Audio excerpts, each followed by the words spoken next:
Glad to be back here with you with stream number 56. And today is not like any normal day.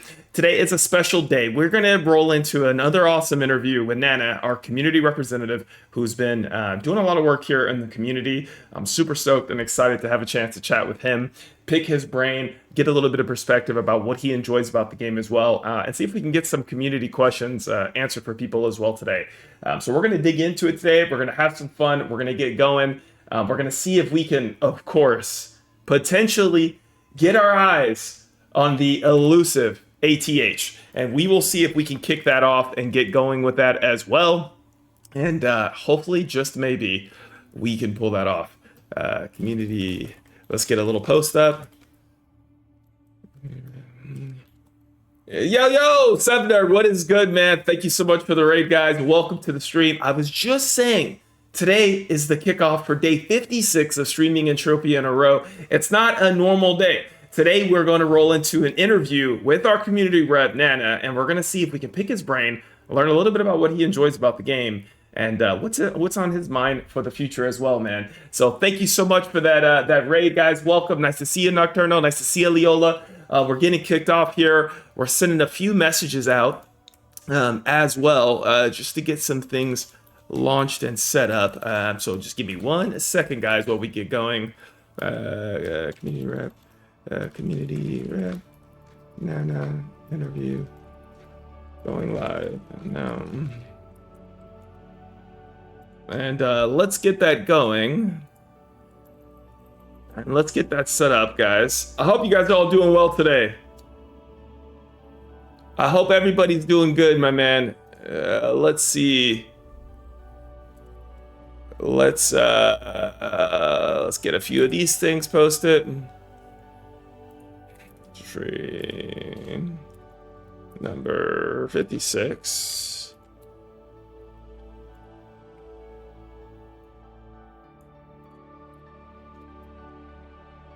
Okie dokie. What's up, guys? It's nice to see you, Omega. Nice to see you guys. And the big dog dude coming through too, guys. Welcome, welcome, welcome. Today's 56 days of streaming Entropia in a row. This is Christian, also known as Super, and today's not a normal day. Today, we kick off an interview with the man, with the legend himself, our community rep. Nana, how are you doing today, man? I want to make sure everybody can hear you okay. Let's actually give me 1 sec, and let's go ahead and bring Nana into the stream, guys. Nana, go ahead and test your mic, but I want to make sure everybody can hear you. How are you doing? Hey, no, doing great. Awesome, man. Thanks for being here today with us, guys. Stream, can you confirm that you can hear Nana loud and clear? Is that okay, guys? Can you guys hear him? Yeah, Nana Pog is indeed true. Nana Pog is true. It is him. It is the legend himself, guys. He's a tiny bit low. Okay, so let's get him up. He's got a good voice, man. Let's get him up. Let's turn him up a little bit, but that means that the input is working. Nana, congratulations, man, on another nice HOF today, huh? I saw that. Yeah, no, technically an all-time high, or which one were you talking about? No, oh, yeah, look, you get so many. Good point. Good point. Let's talk about it. That is true. You've got the secret to the loot. You hit a 2,700 mecha kill just 30 minutes ago, man. And let's talk about that ATH too, that I think was just a couple hundred peds short. Is that right? Well, no, that one was, so today there's been two kind of looping HOFs, about 2,700-ish, and I tiered up the Void Edge, which has gotten large enough now at tier 5 that each tier HOF is going to be an all-time high. Oh my goodness, dude. What is that? What does that cost? What are we talking about to tier up the Void Edge? I mean, people say this is the #1 melee weapon in the game. Has that been your experience? Is this a pretty juiced weapon? Yeah, I ran the numbers recently, and it looks like, at least at tier 7, it's doing the same damage as the tier 10 Mod Nano, kind of with equivalent kind of amps. Oh man, dude. Oh man, it makes me wonder, man, with weapons like that. When you see the performance that you're getting with your type of investment in the game, man, and I kind of remember hearing the discussion about DPP and some of these things at that LAN event area. It definitely makes you wonder, man, and dream about the potential to be able to kind of get some of these hops one day, man, and have some of the success. Have you noticed an improvement in your returns with the new weapon that you've got? Is it different? I've definitely noticed a bit of a difference, but then before I kind of swapped over into the Void Edge, I'd spent a long time not really hunting. I had a big break from hunting and pursued space mining and some crafting, and also just regular mining. So I hadn't hunted really all that much the year previously to pulling the weapon itself. Got it, got it. Okay, and I do want to learn a little bit about that today. So before we get into all your duties, and we certainly want to learn a little bit about that work, what you're doing for us on the community side, what does your gameplay look like today? I know we've chatted a little bit about it, about your perspective on like long grinds and staying super committed to like one particular track at once. You seem to do a lot. What's your perspective on your gameplay time and what you like to enjoy? I think the best way to describe how I play the game would be kind of frantic plate spinning, is how I would try and describe it. So at the moment, at least, I'm trying to hunt and tier up the Void Edge. I'm trying to keep on top of fishing and cooking. So that's doing a little bit of fishing myself and also all of the new cooking profession. So that also entails kind of supply chain, buying from people, managing shops, managing crafting, and getting everything kind of in storage, ready for Mayhem migration and all the events upcoming. And then some other side projects like the Next Island Serpent plates. Kind of technically, there's the Cyrene rucksack, the stable, which I'm about half the way or a third of the way through the mission there as well. So I kind of have everything on the go at once at the moment, it feels like. Yes, yes, absolutely. It certainly looks that way. And that is a good point. So, we had this awesome interview with Legends the other day, and he was incredibly generous about his journey and his transitioning from investing into apartments to the second stage, getting into land deeds, and then how he's was able to pivot his investments in stages to ultimately get to shops. And he made a big announcement last time that his shops are officially for sale. He's on the market. And you're the first guy who comes to mind for me, man, when I think about who could pick up the mantle and who could be the new legend. And you're into shops now. Is there any chance that you take the leap and you're going to carry the mantle? I think slim to none, at least on the types of things that Legends stocks in his shops. It's a whole different thing, the needing to have all of the blueprints, all of the supply, a whole nother entire industry of bankroll and storage and resources. It's a lot for anyone to take on, and yeah, I'm starting to feel a little bit stretched thinly in certain areas at least. So I wouldn't want to split my attention anymore. All right, well, then let's talk about the shops today. So, what does this new business that you've launched look like? We've seen you light up the discovery board like crazy and be leading the way on the cooking front. So, what does that look like today? What have you set up for us on the cooking side and with your foods, and what have you learned? Sorry, I'm not sure if it's my connection or yours at the moment. You kind of came through as a robot just then. Oh, okay, no problem. Well, Stream, let me know if I'm a little choppy on the robot inside too. Maybe it's the Discord servers. That is a consumer grade VoIP product, but hopefully you can hear me okay, Nana. On the point of your shops, we know you've invested and you lit up the discovery board. You've got this new shop that you launched. I think you have two now, right? What does that look like? What have you learned on the food side of things, and what can we find in your shop? What's there for us? I caught the very end of that, but yeah, we'll see if the sound doesn't improve. We can maybe hop into your Discord if you've got a channel later, and see if we can change the region of the call. But no, so what's currently stocked in my shop is essentially just a bunch of food. So I've been primarily focused on the the combat buffs. So a lot of the new combat fillets, the crit damage, chance, and reload speed buffs. The new lifesteal buffs are also useful and kind of interesting for people who didn't previously kind of weren't able to max out lifesteal on their weapons.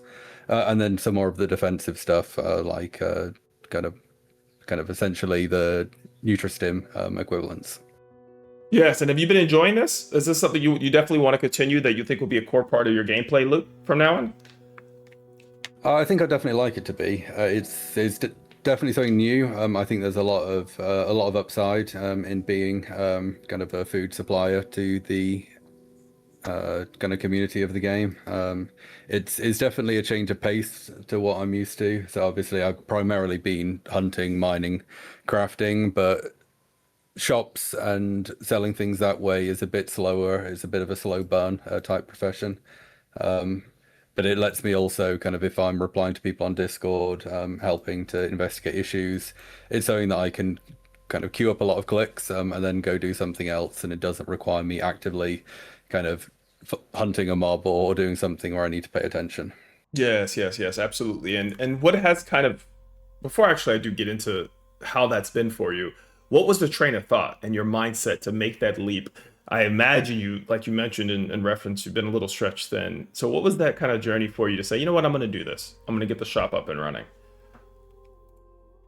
I think actually the decision to go more into the cooking happened uh, on the day of fishing being released, pretty much. I think that there was no real plan. There wasn't anything that I decided beforehand.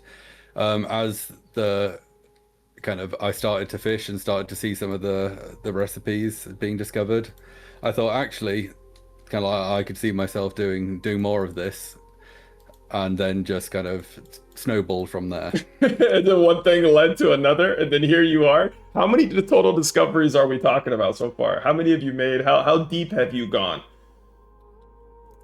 I think last total in just cooking and fishing alone, close to 120, 130, I think, discoveries. But kind of discoveries, it's a little bit of a kind of a misnomer, I think, at least indexing on the discoveries, because a lot of the things there's kind of a food container, a snack container, a cryo container, large container, and things like that. And there's 4 different levels. You're already looking at 20 discoveries just from being the first person to start clicking any of the provisioning blueprints.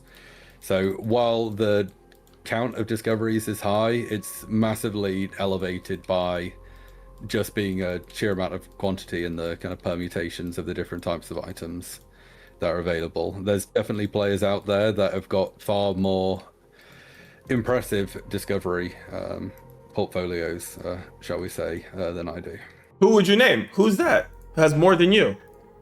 I would say Saint Legends are two that definitely spring to mind. People who do a lot of crafting to discover at quite a significant cost to themselves. Kind of like looking at the space mining lasers, the amount of input Saint must have had into the different kind of tech gizmos just to discover and find all the different space mining lasers is insane. Yes, yes, yes, yes. Absolutely. The discovery thing has been fun. I've noticed that and been able to see that the new update where you can actually see it on the item piece. You can see the date. It's been fun, and it kind of gives you a glimpse at the history of the game and avatars that have made discoveries over the years. So it's been pretty neat to see that. It's definitely has motivated me to be a part of it myself, and a lot of us have fun on stream getting some of the new neural and cyber lore discoveries. And having some fun with the blueprints there. Thanks for your help with that as well, Nana, contributing some of those, man. So it's definitely been fun. Hopefully that works out for us on that side. What are your thoughts and any theories you may have with Aris and its development? We just hit its 1 year anniversary. Obviously, we've seen the Aris altar boss. We've seen the movement of Hyperion in the community with the markup going from 300% to 500% where it's sitting today. A ton of markup actually burnt, a ton of Hyperion burnt in the community. So kind of what are your thoughts on Aris and how this is developing and this new potential system that could be coming on board with Diplomas? Yeah, no, that's a good question. So I think kind of I don't think it would be too much of a surprise if I say that some of the times it feels like kind of Calypso and some of the development there is a bit more business focused. I would call it a bit. It's run a bit more like a business than a game, which I think is fair with the game being a real cash economy. On the other hand, a lot of the recent developments of Aris have felt a lot more like a game than kind of an RCE. It's kind of the game first, RCE second. approach. I think we saw that with things like the Secret Cow level, kind of being a homage to Diablo and their Secret Cow level. A number of other Easter eggs. I think there was one that was discovered in one of the Spina instances, which was an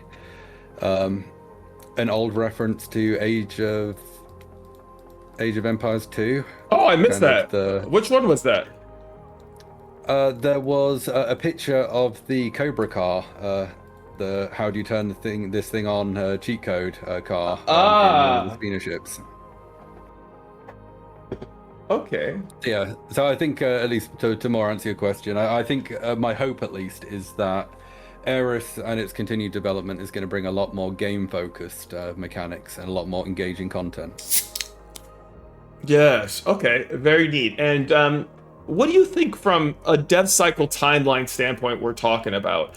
What would you think based on your experience of rollouts when you see new planet get launches or new systems? What would you speculate that we're looking at for the next stage of this? In all honesty, I think knowing Mindark's history with timelines and releases in general in the game, I would not like to even hazard a guess as to when things will happen. Either tomorrow, soon, or kind of years down the line, unfortunately.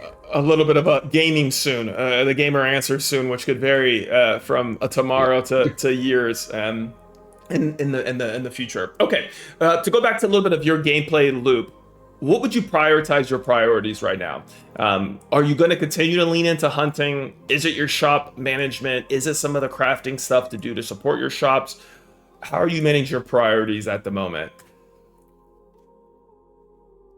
Yeah, no, that's a good question. So I think right now I'm kind of focused, especially when the Cyrene event on, is just double dipping my progress on the Imperium faction for the stable grind, grinding out some of the skill juice, and also tiering the Void Edge, which I've been severely neglecting to the point where I think quite a few people are annoyed at me with how slow that's been progressing. Yeah, and what do you need? You need some help with the Void Edge, right? I think are you looking for some comps at the moment? Well, I just tiered it, ticked it over to tier 5, so tier 6 is going to be the next tier to pursue. I probably don't have a lot of emeralds left now, and definitely not enough tier 6 comps, so they will be purchased in quite a large quantity in the coming week. Well, there you have it, guys. If you've got the tier 6 comps, reach out to Nana if you'd like to move some. He can help with that and get going there. Okay, so you've got your priorities. We've talked a little bit about that in game. You're juggling that. We've got something else popping up here in a few weeks that seems to be first of its kind. And, of course, it's also called Legends. It's a big event that's coming. What was kind of your journey? And you've talked about this a little bit of your dream, and I consider this a version of your baby. It was fun to see the website get online, which I think was well done. It seems to be thoughtful with trying to think through some stages of the program. There's been feedback that maybe not enough for the mid-tier hunter and the middle class of the Entropian community. Share your vision and how this came together and your thoughts on the formatting for us. Yeah, so I think it definitely isn't kind of like the first of its kind. So how Legends came about was there's been a continual thread in the community for probably the last decade of, oh, we should really do World of Firepower again, which if people don't know and weren't around for, it was essentially like a World Cup for Entropia.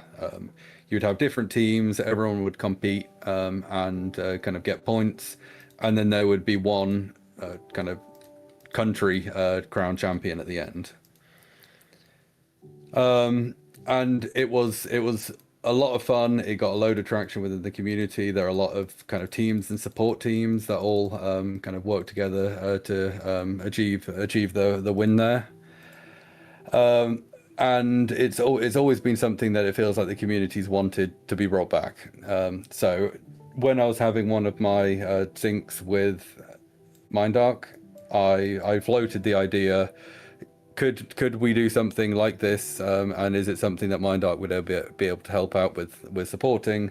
kind of got the green light and got permission to run with it, and Mindark confirmed that they would support and help out with the prize pool, and then just ran from there. Okay, when was that original event that you referenced?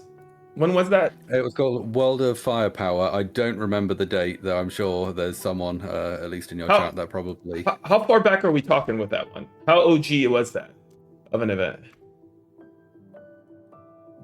Is this? Do you guys know? Are we talking many years, 5 years, 10 years? I want to say it's somewhere like 2011. Okay, even longer, probably 2009, maybe. Yeah. I mean, you're talking 15 years, man. You brought something back, man. I definitely give a lot of credit, man, to make that happen. And you do all this work, but you're not going to be able to participate in this, right? I think I saw you say that you're not going to be jumping in, and you're going to have to sit this one out. No, I'm probably going to have my hands full with the administration and just checking through everything, tallying up scores and everything else. So I definitely am not, I wouldn't have the time to participate. And it is important to me to not get on the wrong side of the community's perspective of kind of what's the right way to go about things. So I'm completely fine sitting it out, kind of just observing, helping to promote the event. And give something back to the community. And making us food. You will be making us food, right? You will stay fully stocked. I sure hope. Yep. Selfishly, I will be trying to push my food as much as possible. Okay. I have considered also probably somewhat breaking news in relation to your last stream. I think there was some breaking news there too. Or your last interview. I'm considering running a promo with my food in the shop with anyone participating in Legends getting kind of a discount. So anyone who's participating will get a flat X amount off any food purchased. I've got to still work out how that actually is going to work. Yeah. But just to also help give back to the community. Something like that set up. I love to hear it. I mean, geez, I can't imagine logistically of how you go about executing that to get that done within the current format.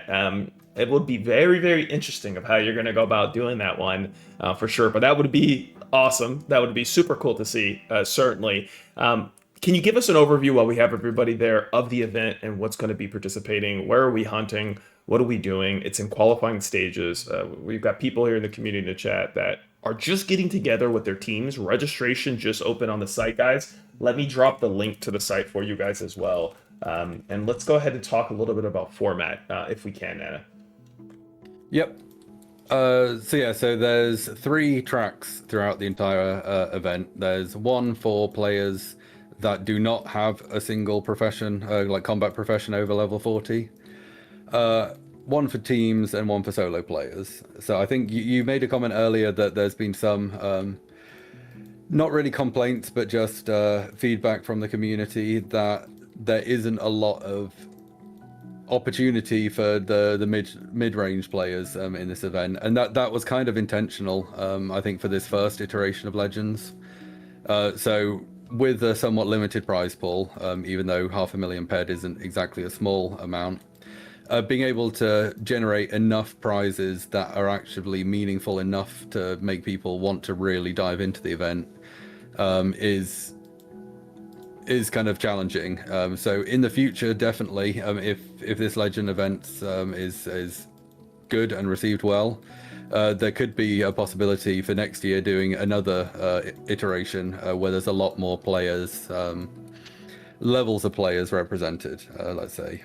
Got it. Okay, so in 18 days, the breakthrough qualifiers kicks off. That's June 20th through June 26th, guys, for 6 days. And this is for the new players, right, Nana? They're going to have an opportunity to pump, and they're leading the way, right? They're starting the event off out of the gates for us, right? And these are people that are under, correct me if I'm wrong, what's the threshold on that, the skill level? Is it 40, I think it is? 40, yes, correct. 40. Okay, explain that one for me. 40 what? Yeah, so any combat profession, so things like ranged laser, hit damage, mind force, melee weapon skills, anything that is a requirement to use a weapon in the game counts as a combat profession. So any combat profession would disqualify you over 40 if you have anything, even if it's not your primary weapon that you're using in the event? Yep. Yeah, correct. So what's happening and what's kind of underway as we speak is I'm providing lists of the upcoming players to Mindark, and they're automatically kind of going through and checking on the back end if there's kind of if they should be, if they're verified or not, essentially. So Mindark's doing the checks to make sure that people have the right skills. After the event starts, people are free to kind of carry on skilling, and I expect a number of people will exceed the level 40 requirement after the event, or over the course of the duration of the event, because that's just how skilling and grinding works in the game. Got it. And it reminds me, and I've had conversations with other long-term players who remembered kind of the journey of categories and being able to participate in things, and folks would actually chip out or use particular weapons that allowed them to shoot at the top of their category and have this advantage. What's your position on folks chipping out to stay under that 40 threshold, and then maybe say, dare I say, aggressively skilling and chipping in? What's your position on that? So I think there's multiple ways to answer that. I think one, from a game economy perspective, I think people actively consuming ESIs, actively skilling, kind of potentially upping how they play the game in order to give themselves the best advantage is 100% in the spirit of the game and the mechanics of the game. And I think is somewhat should be celebrated because, again, it gives money back to the community in terms of ESI prices and things like that. So I think to a certain extent, it's kind of good that people are given an opportunity to do that. That said, in the interest of fair play and competition, I don't feel personally that chipping out and aggressively trying to min-max your entry into the event to win a prize is really in the spirit of the upcoming track. The upcoming track is kind of designed and there to give new players that foothold into, like, I just won an event in a game that kind of actually is real world money. I actually managed to use my time and use my gameplay to secure a USD dollar value prize through my time and my effort, and that can be really valuable for new players, really kind of understanding how the game works, getting that experience. And that was something, I think, thinking back to when I first really started getting back into the game after quite a long hiatus, I placed, I think, second in one of the mayhem categories, and that was kind of like a catalyst trigger for me personally, actually realizing even though I'm coming back into the game quite late, there's still opportunities for me. There's still ways to actually participate and compete. Kind of, you don't have to have the best gear, you don't have to have the best equipment. You can just try your hardest, and it will pay off if you're more dedicated than everyone else. Absolutely. I understand the spirit of what you're looking to accomplish here, but just to be 100% certain here, is the ruling that it is within the rules or not a disqualifying event to do that? Yep, it's within the rules and not disqualifying to chip out and skill and chip in. I think while it is a concern, I think there's also an element of luck kind of required to win Legends, and there isn't enough ESIs, there isn't enough kind of things available on the market to actually make it a significant problem, I think, right now. I think it's something to keep an eye on, but I don't see it being as widespread and as big of an issue as people may believe it's going to be. Okay, thank you for that. And it looks like there are a set of qualifying mobs that you picked here that are the top hops that people can essentially hunt. And it looks like 8. And I've got the website pulled up here on the stream that we're looking at the list of mobs. How did you decide on these mobs that were going to be picked? Those ones, I think I just decided through taking a look over mobs that had a certain range of HPs So looking at kind of like 300 to 1000 HP, which is why things like Umbranoid, so that does remind me I still need to clarify exactly which maturities of Umbranoid count. But yeah, so it's just common mobs that have decent spawns on Cali that players can, like newer players, are going to be able to hunt without it kind of being too painful. Got it. Is it going to be the current format of the current mob of spawn locations, or is there going to be anything new that's being updated or addressed, or any other areas? Or will it be today's format of where we can find these creatures today?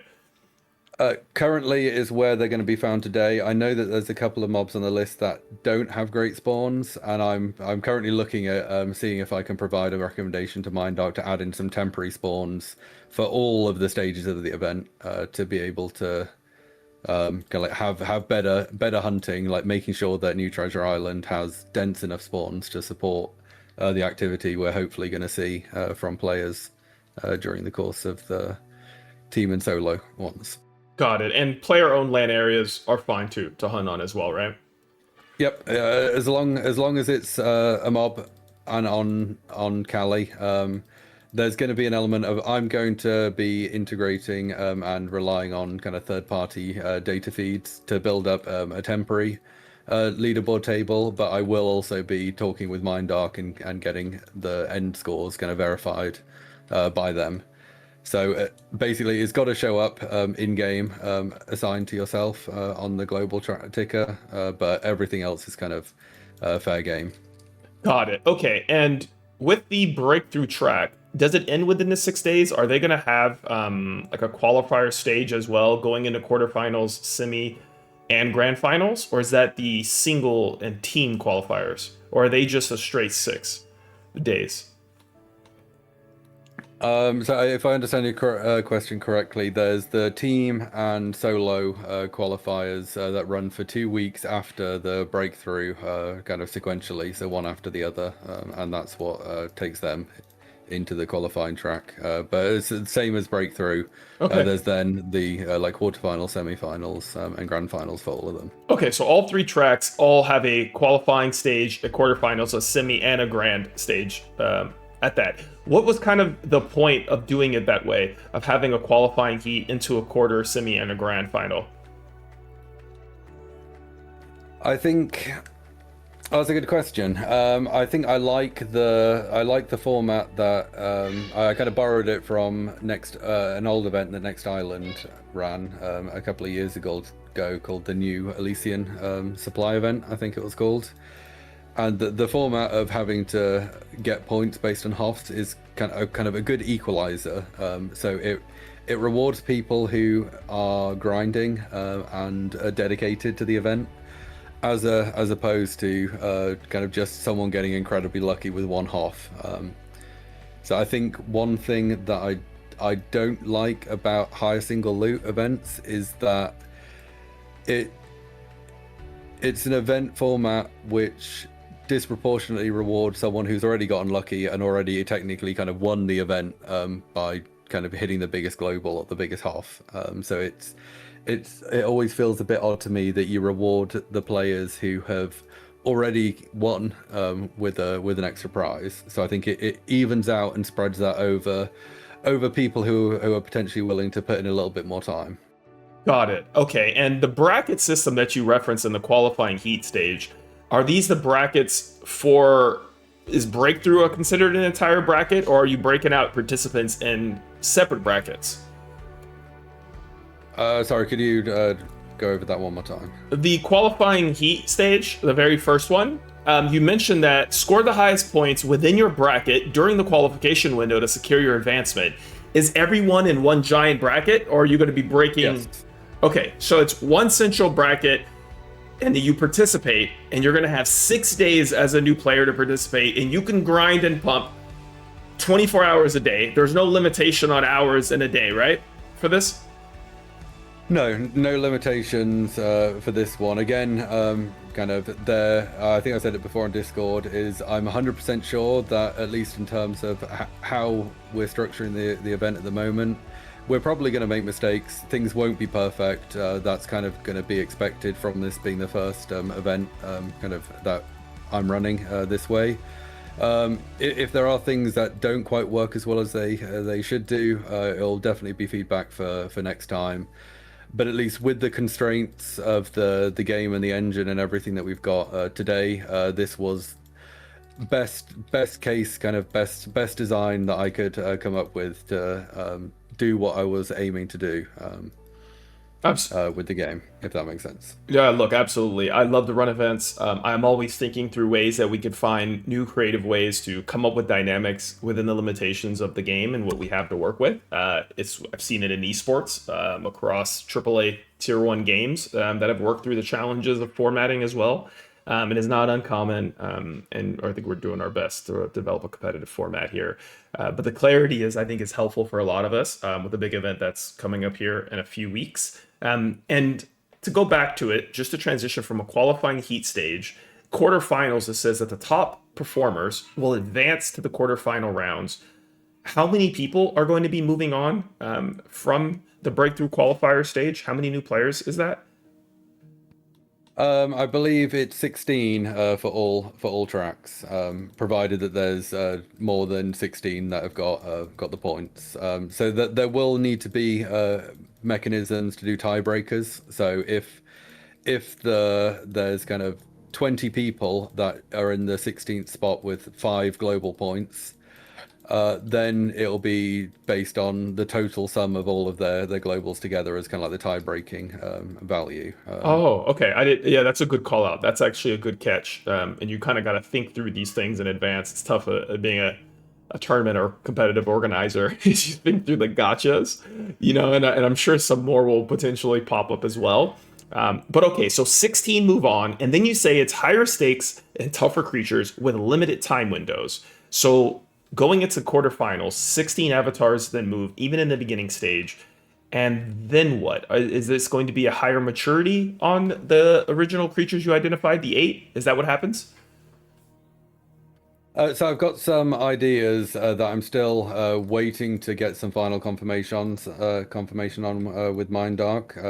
At the bare minimum, it's going to be on land areas with specific mobs and specific kind of it'll use one of the in-game event kind of rules potentially to win. I may kind of keep it to the same format though as the qualifiers, so kind of highest globals and a point system to even it out. But there's a couple of final bits of confirmation that need to happen before I can fully release what those next stages look like. And where should we keep a close eye on as you're developing this and things are coming together? Where should we look? Where will this information be updated? The website itself is always going to be the kind of authoritative source of truth to what the current state of things are and any updates. But I'll be able to post in Discord and the announcement channels there when any meaningful changes happen. That's the official Discord? The official Discord, but they'll get published through to the community one as well. Okay, great. So we'll keep an eye out, guys, on the website. Everybody, we'll keep a close eye on this for the updates. We'll get the information pushed to us in Discord, especially as you transition to quarterfinals. That makes sense. And then you say half the participants transition to semi. So we're going to go from 16 down to 8 people as well. And then I imagine that this one you said is dedicated instances become available for these competitors. Is that going to be a different format than the quarter kind of event mechanism that you mentioned in the LAN area piece? Yeah. So kind of, I don't know if you've ever used it before, but in game with the land area events, there's also a ticketing system. So you can specifically give people manually pull the tickets out yourself and give them tickets to an event, and that locks down a land area for the course of an event to only the people who are participating. But kind of using something like OLA 60, which is I think it's 60, which is one of the ones that MindDuck normally uses for Moldman and Eamon and things like that, or one of the other unattended ones to craft some custom mobs and allow the events to run over a period of time. So the idea is going to be, because obviously people are all over the world, that there'll be multiple time slots available for kind of team and solo and the breakout events. So closer to the time, different time slots will be available to be kind of subscribed to, so that teams don't have to try and get everyone together for a specific 4 to 6 hour time slot. Everyone can participate for their team in kind of their own time zone without having to necessarily change their lives and their holidays or whatever around it. Got it. Okay. And there's not necessarily any special like tax components or features into these land areas, right? No, the requirement on my side is that all of the land areas that in the event should be 100% tax-free. Got it. Sounds good. Tax-free hunting would be lovely. And then we go to the grand finals, the ultimate stage, and this is a dedicated spectator observable. So you added that component where people can spectate. So essentially, what will they require tickets? Or probably not. Is it something that you'll be able to enter kind of the same format as well? Well, I think a streaming aspect will be kind of the spectator side of things. Kind Got of it. having an official be able to log in, stream, be able to teleport to people participating, and kind of observe them essentially and take their point of view. So it's going to be a very manual way of people being able to dial into the event. Got it. Okay, sounds good. So we understand the spectator piece is going to be streaming. I think we get a good clarification on the formats between the stages broken down here. When it comes to being able to participate, you can do both, right? You can do the solo qualifier and a team hunt, or you could do breakthrough. You could do all three if you're a breakthrough player in theory, right? Is there any limitation there of participation through the different programs? Yeah, it should be completely fine for anyone to participate in solo and teams. All of the events there are kind of designed to run sequentially one after another, so there's no risk of conflicting or overlapping. The only thing that you've got to juggle is your own personal time and family life, kind of partners and other commitments to Yes, participate. yes, absolutely. How come you structured it this way? Why did you start with breakthrough to solo to team last? I that's the order that I start typing it in. No real Okay. thought process there. Okay, got it. Well, I think on the bright side, it does give you a little bit more time to kind of work out some of the pieces with maybe the instant stuff and some of these other things that will play a bigger factor. Yeah. So maybe that's a nice add-on. And So another thing that I can probably not necessarily tease, at least to talk about one of the things that I like that I would like to be able to loop into Legends in the final, but it's still pending a lot of confirmation and some moving parts needing sorting. If anyone can remember uh, Socrates did a stream a while back where people could redeem channel points and give him debuffs and interact with his gameplay that way. For the finals, I'm trying to look into if there's a possibility of people spectating the finals can give bonuses to everyone participating through kind of stream points or other kind of ways of engaging with the stream that way. So as a specific example, someone redeems a 10,000 channel point and everyone participating suddenly gets a kind of 30% reload alacrity buff for like 2 minutes. okay, nice. So it's a way for the community to also engage in the event, but still lots and lots of moving parts and kind of things that need sorting out to make that actually work. Can you so break that down for us one more time? So one more time, that's good news. Could you share that one more time with us just to make sure we understood that one? So a huge disclaimer that it's still pending a lot of approval and working out logistics with Mindark, but the ability for people spectating the Legends events to be able to actually interact kind of globally with the people in that heat by giving them buffs, kind of giving them debuffs. But I think a positive interaction is better than a negative one in this case. Yes. And just having a bit more engagement for people who aren't necessarily participating in the event itself. Oh, that would be very interesting. Okay. All right. So a little so the chat can participate and be buffing or debuffing competitors in the final stage? Yeah, but a caveat that it would need to buff and debuff everyone uniformly, or else kind of there's a risk of people I see. buffing their favorites, and that doesn't sound right either. I see. So it'd be a global. So it'd be a global that would hit essentially. That would Yeah, go down. Okay. Yeah. I don't. Have we seen anything like that ever? Has there been a no, mechanism?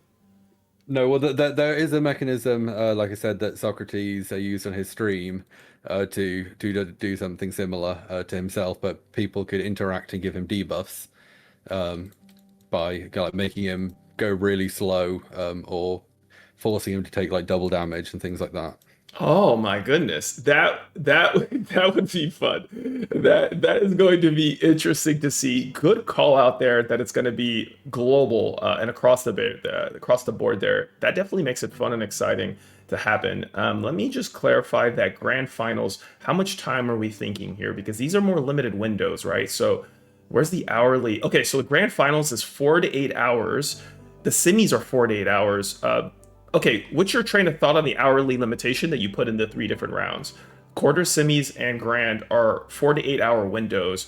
And you mentioned they're going to be spread out because of you have different player bases. Can you clarify this window, 4 to 8 hour gap? And why is it 4 to 8? Why not absolute of the number of hours? Why the variance?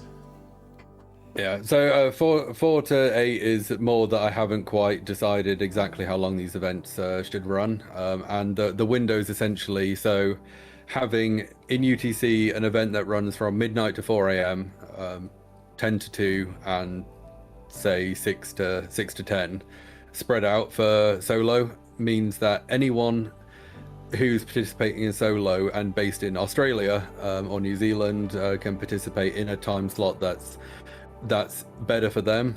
There is a very diverse community that plays the game, and trying to squeeze everyone into kind of Western EU, East Coast America time zones is a bit stagnant, I think, within the community. I think a lot of people who aren't in those time zones are a bit fed up that there aren't events that cater to more to their time zone. Got it. So there's actually multiple windows that we're talking about throughout a day, and then I imagine you could only participate in one of the windows. Is that the way Yes, this? correct. Yeah. So in advance of the heats starting, people will be able to say which window they want to participate in, and they'll be traded in game a ticket for that event, and that's how the participation will work. Got it. Got it. Okay. Very cool. So I think we understand the three different models here, which we're working with, of the different formats of breakthrough solo team. We get it. We get the timing window through the quarterfinals, the semi, the grand finals. We have an awesome potential Twitch viewer buffing or debuffing kind of experience that will be able to happen as well if we can get it aligned. You're going to be using the event ticket system, which we don't see a ton of yet, which will be neat. I didn't know that exists on NTI. That stuff's there. No, the mobs and the kind of the gameplay of the team and solo heats are not going to be New Treasure Island mobs. That's just for the qualifiers. Okay, so that's just why New Treasure Island? Did you explain that one yet? No, and I don't think there's really that much of an explanation. I think it was just I was thinking of areas in the game that had quite a wide variety, but some big mobs, all contained in one area. And the two places that really jump to mind are Triton Island and New Treasure Island. And that was New Treasure Island was the far superior choice there, just to keep it kind of contained to one part of Calypso. Yes. Okay. Got it. And I'm just taking a look at the rules of any potential gotchas. You have the registered team may have a minimum of 2 and a maximum of 12. So you don't have to have a full team of 12. You could have less if you want to. So if it is 2 players and they actually end up winning, then they get the full prize pool for themselves. Is that the way that resolves? Can you run that by me one more time? The team portion, the champion team, 70,000 pet is up for grabs for the first place team. The rule says that a registered team only needs to have a minimum of 2 participants. So if a team of 2 they hop and they end up winning it, they're each going to get 35,000. They'll get the full allocation of the prize pool. Yes, yep. If there's only two people in the team, they split the prize money. So I can imagine in theory that there's some teams that may want to stay a little bit smaller because they may want a bigger portion of the prize pool. That Yep, could that would be definitely a valid strategy. okay. So there's some potential strategy, some theorizing that can go in there about participants and what that may look like.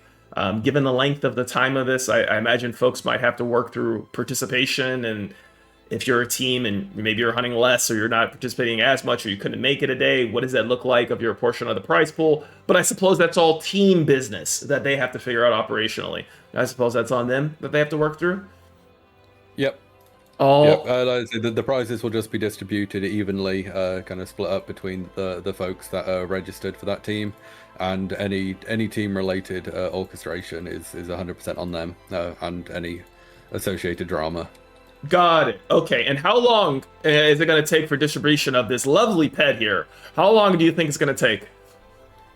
I think I put on the website that I would like it to be no longer than kind of 48 hours, one week tops. Kind of, it needs to be fast. That there is a bit of a track record that events and event rewards take quite a long time to make their way through the system, and I do want it to be snappy.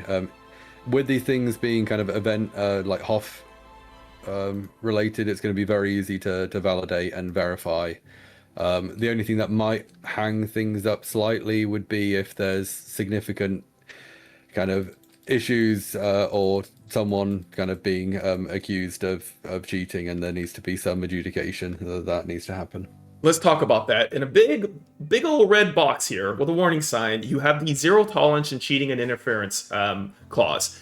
Can you define that and clarify this and make it clear for us regarding the competitive integrity? Yeah. So I think generally, kind of there's a bit of a Mindark has a usual rider to all of their events where they kind of have their kind of cheating is bad and not tolerated types of riders. For Legends itself specifically, though, I think I kind of subscribe to the kind of like one kind of don't be an asshole rule. So people who are kind of going full AFK with macros, AFKing onto other people when they're hunting, getting in the way, and generally not really participating in the spirit of the event. I'm assuming with the activity of the event, those people are going to be identified and reported, and they will be disqualified from the event if people are fully AFK, just kind of wandering onto other people's mobs and not seemingly participating in the spirit of the rules.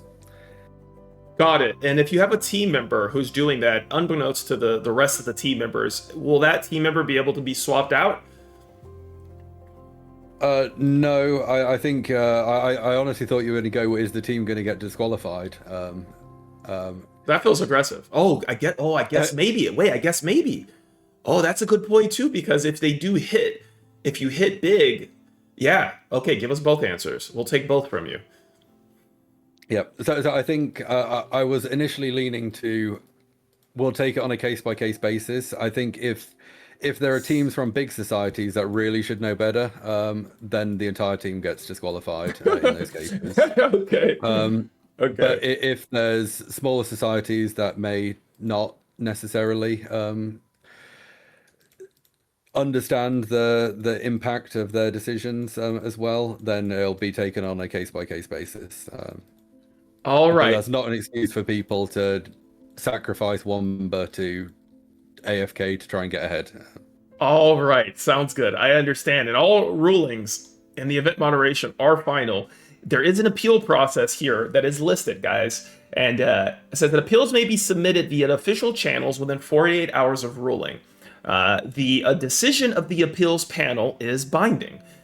Can you clarify what official channels would qualify for a appeal, and what is the panel? What does that look like?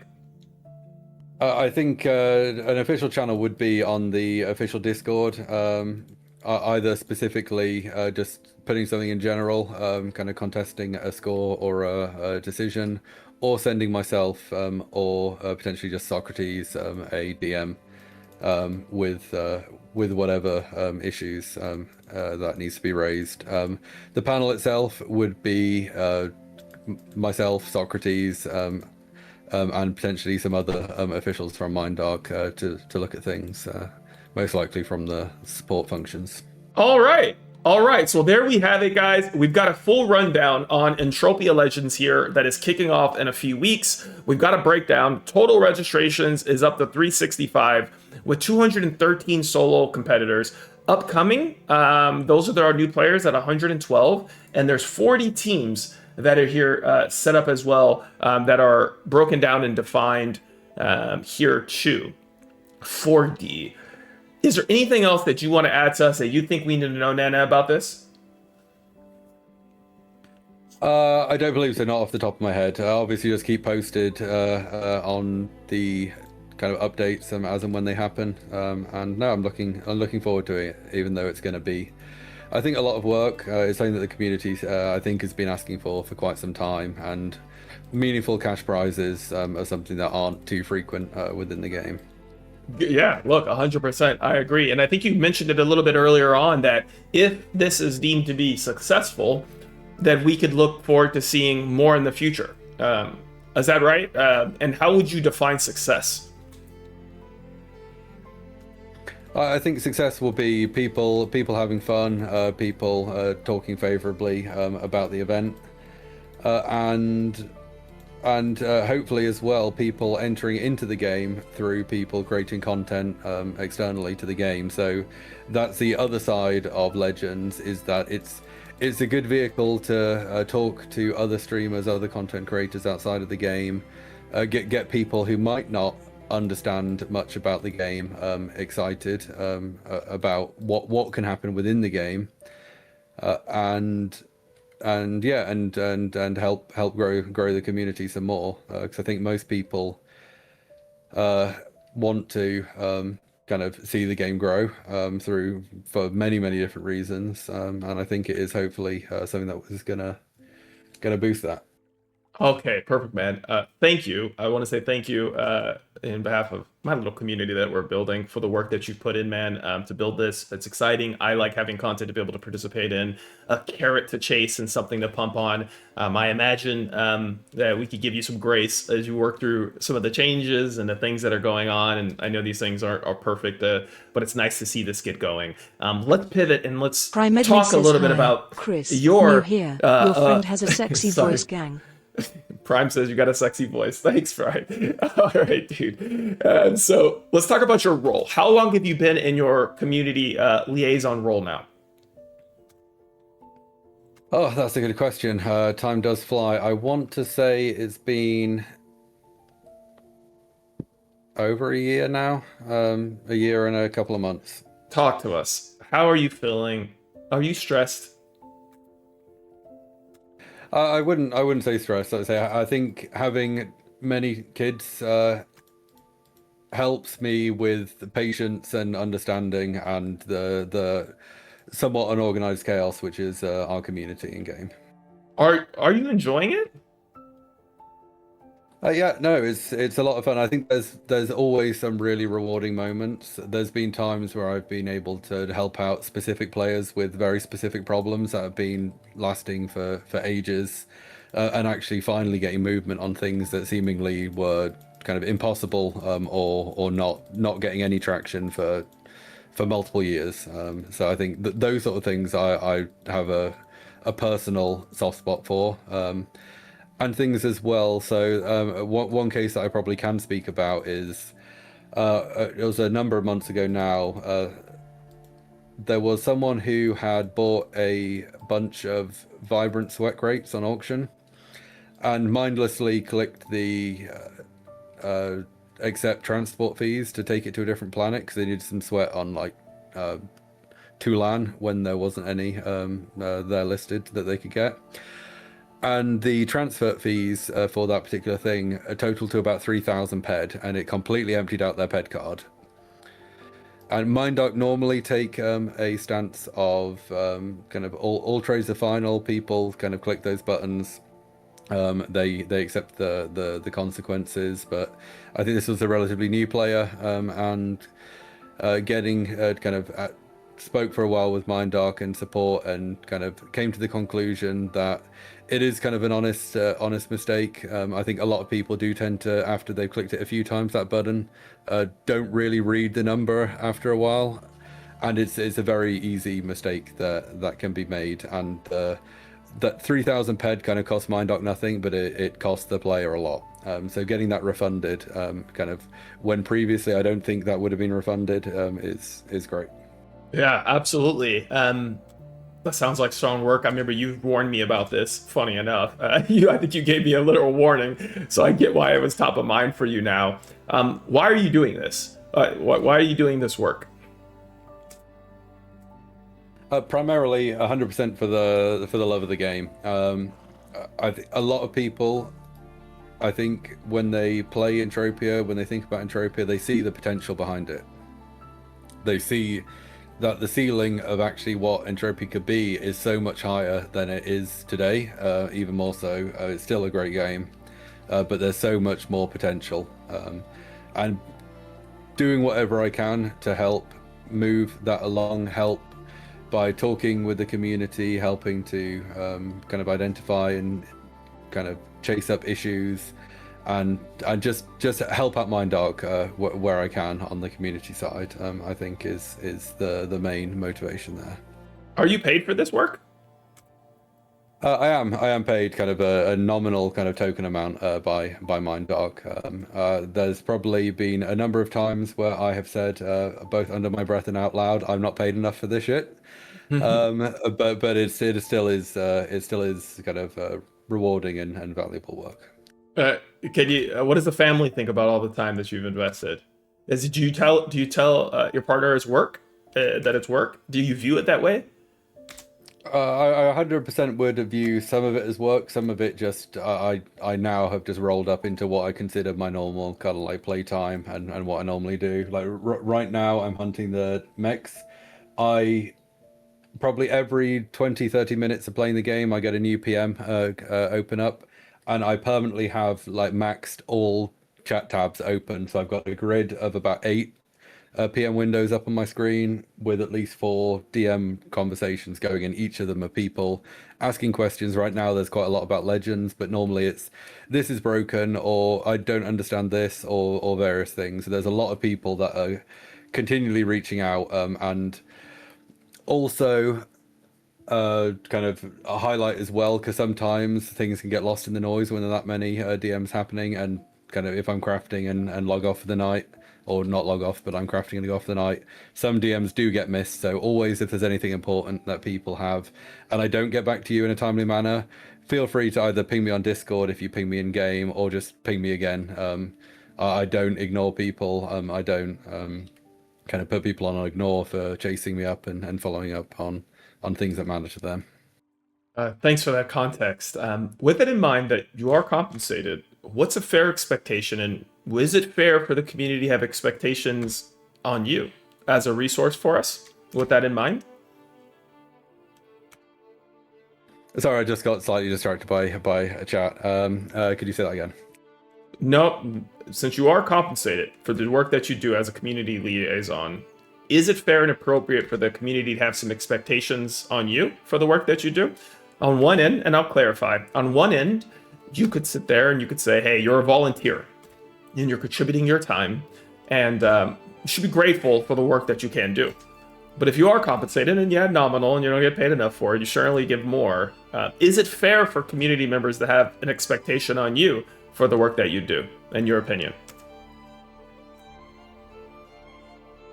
Yeah, I think it's fair for people to have their own assessment and assumptions about what my role is, and what and how I should be helping them. I think in some cases, some people don't necessarily have the right read on what that is, but 100%, if MindDark is compensating me, even if I was just trying to work out actually what it works out to, but I think it's firmly below minimum wage in Sweden. Okay. Okay. But yeah, kind of I do have a responsibility to the community as a result, and I'm fine if people want to make sure that I am held responsible to what those responsibilities are.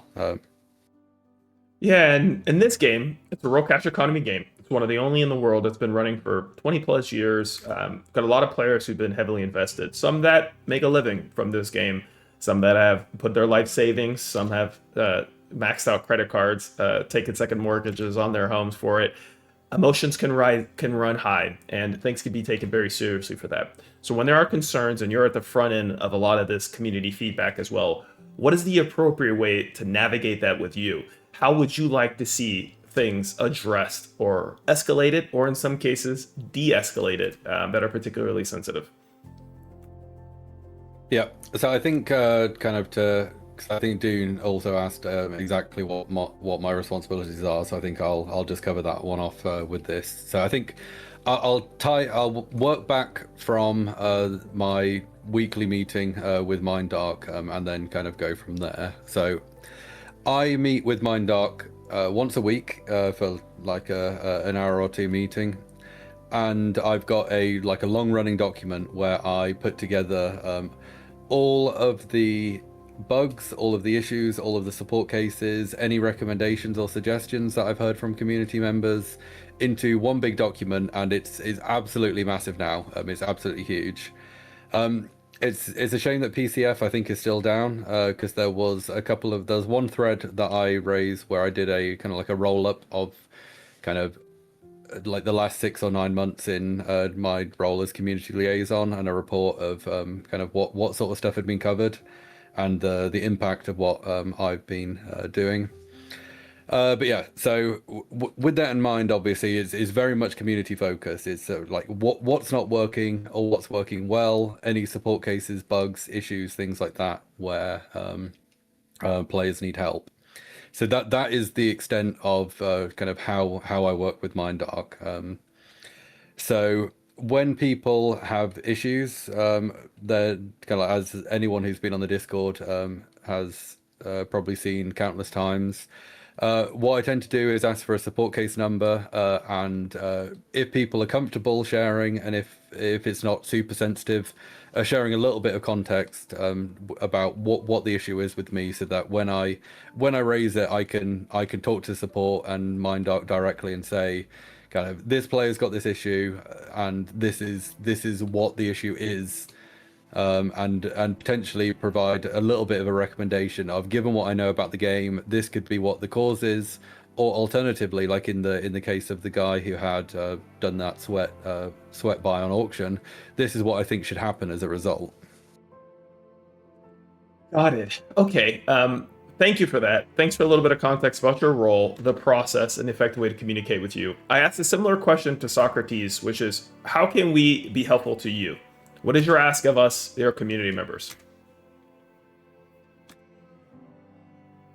I think probably one thing that is very useful for me, at least, is for people to actually report stuff. That a lot of players that I've spoken to over the last year have kind of gotten into the mindset of Mindark won't read my support case. They don't kind of fix issues. There's no point raising a support case or doing anything about it in the first place. And I think I can probably count at over a dozen cases where some of these long-standing issues and long-standing pain points have actually been somewhat of a surprise to Mindark, or they didn't realize how much of an impact players were feeling as a result of them. And kind of is always valuable to keep raising stuff if things are important to you as players. So I think there could be a bit of an anti-pattern at the moment, where if Mindark doesn't hear complaints for too long about something, they assume that players have gotten used to it, which isn't great, but it might be kind of like the way that they at least perceive things at the moment. Got it. Okay, so how do we effectively and appropriately submit a ticket? What would you like to see? How thorough are we talking? And is there a frequency of ticket submission that is almost disqualifying or particularly obnoxious to the support staff?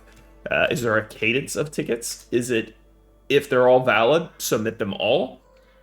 How do you be a good steward of the game and addressing these things and doing it appropriately? I think there's an element of kind of being polite is really important. I think, at least on support cases. I know you mentioned earlier that kind of it's a real cash economy and emotions can run high. I have seen or heard of a number of cases where people get quite nasty with support when things haven't been working as intended. And while kind of 100%, I think I can emphasize, I think we've all been there at certain times, either playing Entropia or other games, where something breaks and it makes you incredibly angry, but kind of sending expletive-ridden messages to Mindark and cursing them out and threatening them generally does not do you any favors. So that's just a pro tip. Kind of try and remain calm when you're dealing with support on that side. Aside from that, as much detail as possible is always helpful. So saying I couldn't loot my mobs as a support case and that's it, and sending it is probably going to get left unread for a while, because or a response back saying, what do you mean? And that just creates delays, because Mindark have to go in, answer it, and maybe take a little look at the account to see if they can see anything wrong. But saying something more on the lines of, I was hunting Rexellum on Triton Island at this time on this day of the week. Something happened and 3 mobs in a row gave me a no kind of creatures found. Here's the timestamps in my chat log of when they happened. And those sort of support cases can get closed very, very, very quickly. But the more vague they are, the longer they can take to resolve. But then there are other support cases where things may kind of, there either isn't an easy path to solve it. So I'll call out Patrick and his question in chat just because it's a very specific example. If someone has an issue like Mindark decided to recall a blueprint because the item that it crafted was massively imbalanced, and someone raises a support case saying, I want a refund of that particular kind of item, or they want the item put back into the game, and they want their vehicle back as it was. There's a big issue there that they don't kind of support itself is going to need to talk to many other departments within Mindark to actually get to the outcome and the resolution of what to do in that case. There's a balancing team that needs to decide actually what was this vehicle fit for purpose and what does it need to be, what stats does it need to be. They need to talk to the developers to look at the implementation. If something's been kind of blocked from being accessible in the game, they need to get it added back in again. So some issues like that have so many moving parts and so many things that probably require real development time to resolve. Those ones need to get prioritized and development resources added to them as and when kind of that development resource becomes available. Got that. Are we talking to humans with our support tickets? Yes. You promise? Yes, 100%. There's no AI in the kind of like the responses or anything in support. Okay, got it. And can you explain how something can take, or communication, how does a breakdown happen where it's months at a period of time? I get that there could be poorly written tickets. If you're using explicitives or you're disrespectful, I get you could be put on the back burner. And that clearly makes sense when you're dealing with humans that are going to file that one away in a cabinet.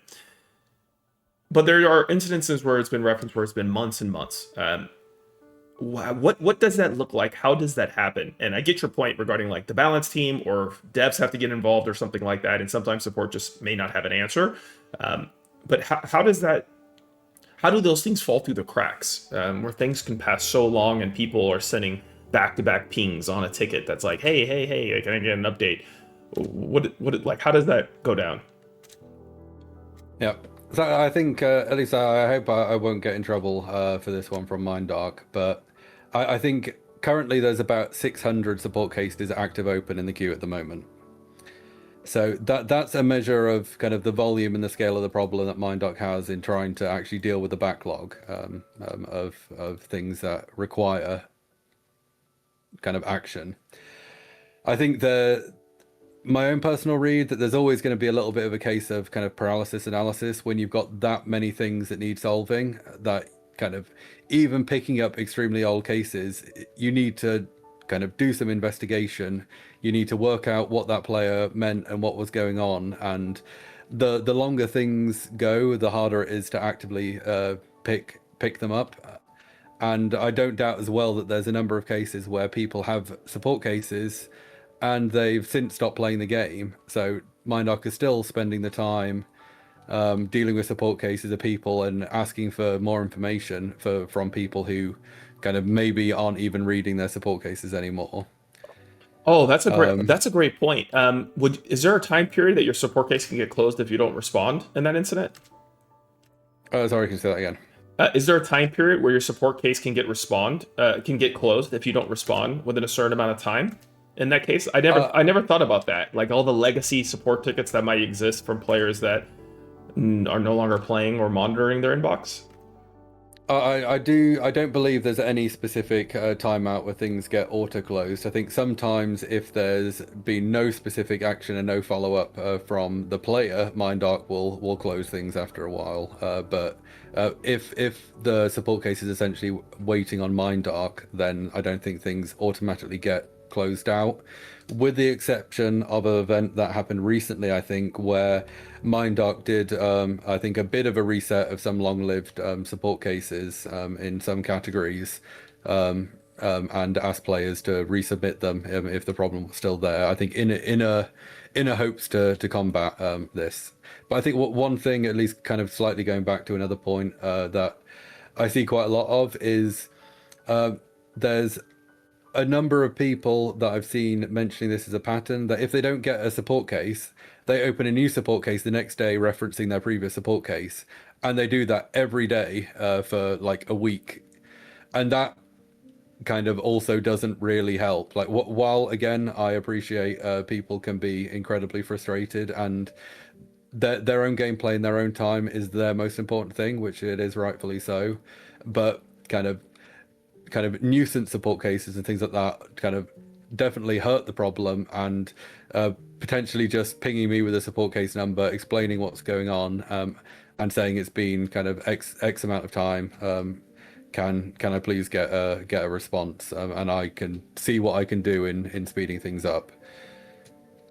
But there is also a catch-22 with me kind of vouching for and raising the priority of tickets as well, is that can also probably delay other support cases, because if someone's jumping up and down and shouting loud enough to that really wants their support case solved kind of from Discord, then kind of that's going to take time away from someone else that would have been in the queue. So it does need to be taken with a little bit of grain of salt that some tickets, I think the MindDoc most likely has internal SLAs where tickets need to be actioned within a certain period of time. And kind of if someone raises the ticket with me and kind of the same day or an hour later says, I've just raised this support case, it's super important, I can't do something which isn't really the kind of great game breaking, it's not stopping them from playing the game, I'll either chat with them and say kind of okay, thanks for that, I'll make sure MindDoc are aware of it, but kind of bear in mind that there's going to be a few days to respond to that, to just try and set some expectations on kind of like these things might take a few days, but not everything's going to get escalated straight away, kind of especially if it's just been raised that second, unless it's kind of affecting the game in a significant way. And they do those do happen. There are emergency support cases that get raised from players, and they do get action very quickly. Got it. Yeah, man, you're in a big role, and it reminds me, and I think of one of my favorite quotes, Spider-Man. With great power comes great responsibility. And you think about that in your role. is that top of mind for you as an avatar who's active in playing as well, while also doubling in a community role, supporting the community, and you're running events? Do you think about that? Does that affect how you interact with us in the community and how you participate? Is that something that's on your mind? I think it's impossible for it not to be. So I think a very specific example of that was back when the space mining, laser mining blueprints were added to the vendor, which were boosted and caused a huge amount of problems. I had bought a couple of those, and when they got recalled from my inventory, and everyone's inventory, kind of Mindoc didn't refund the astral fragments that we used to purchase them. And it took me a very long time to actually kind of decide that it was worth Mindoc's time for me to raise a support case and say, can I actually have those back? And I still haven't chased that up. I got the same kind of response from Mindoc saying, kind of, oh, do you remember when this happened exactly? Do you remember how many you had? And I was like, I've got no clue. And I haven't followed up really with them there. So I definitely don't prioritize my own cases. I probably actually detriment my own gameplay and my own support experience by not pushing my own stuff through, and just letting it sit there. I think I've got like 3 open support cases that I haven't even looked at in like a year. Got it. So you are sensitive about that because the special treatment stuff, gets talked about. Like he's got the answer for the loot. He's gets special treatment, so doesn't necessarily apply. Not true, right? Yeah, and in cases where there's been suggestions or issues where I might be affected, there's been a couple of those times where I've made sure that I actually like put a disclaimer and say, like, just a disclaimer, I'm one of the players that also has got one of these blueprints. And kind of just want to make sure that you're aware that whatever decision you make, kind of,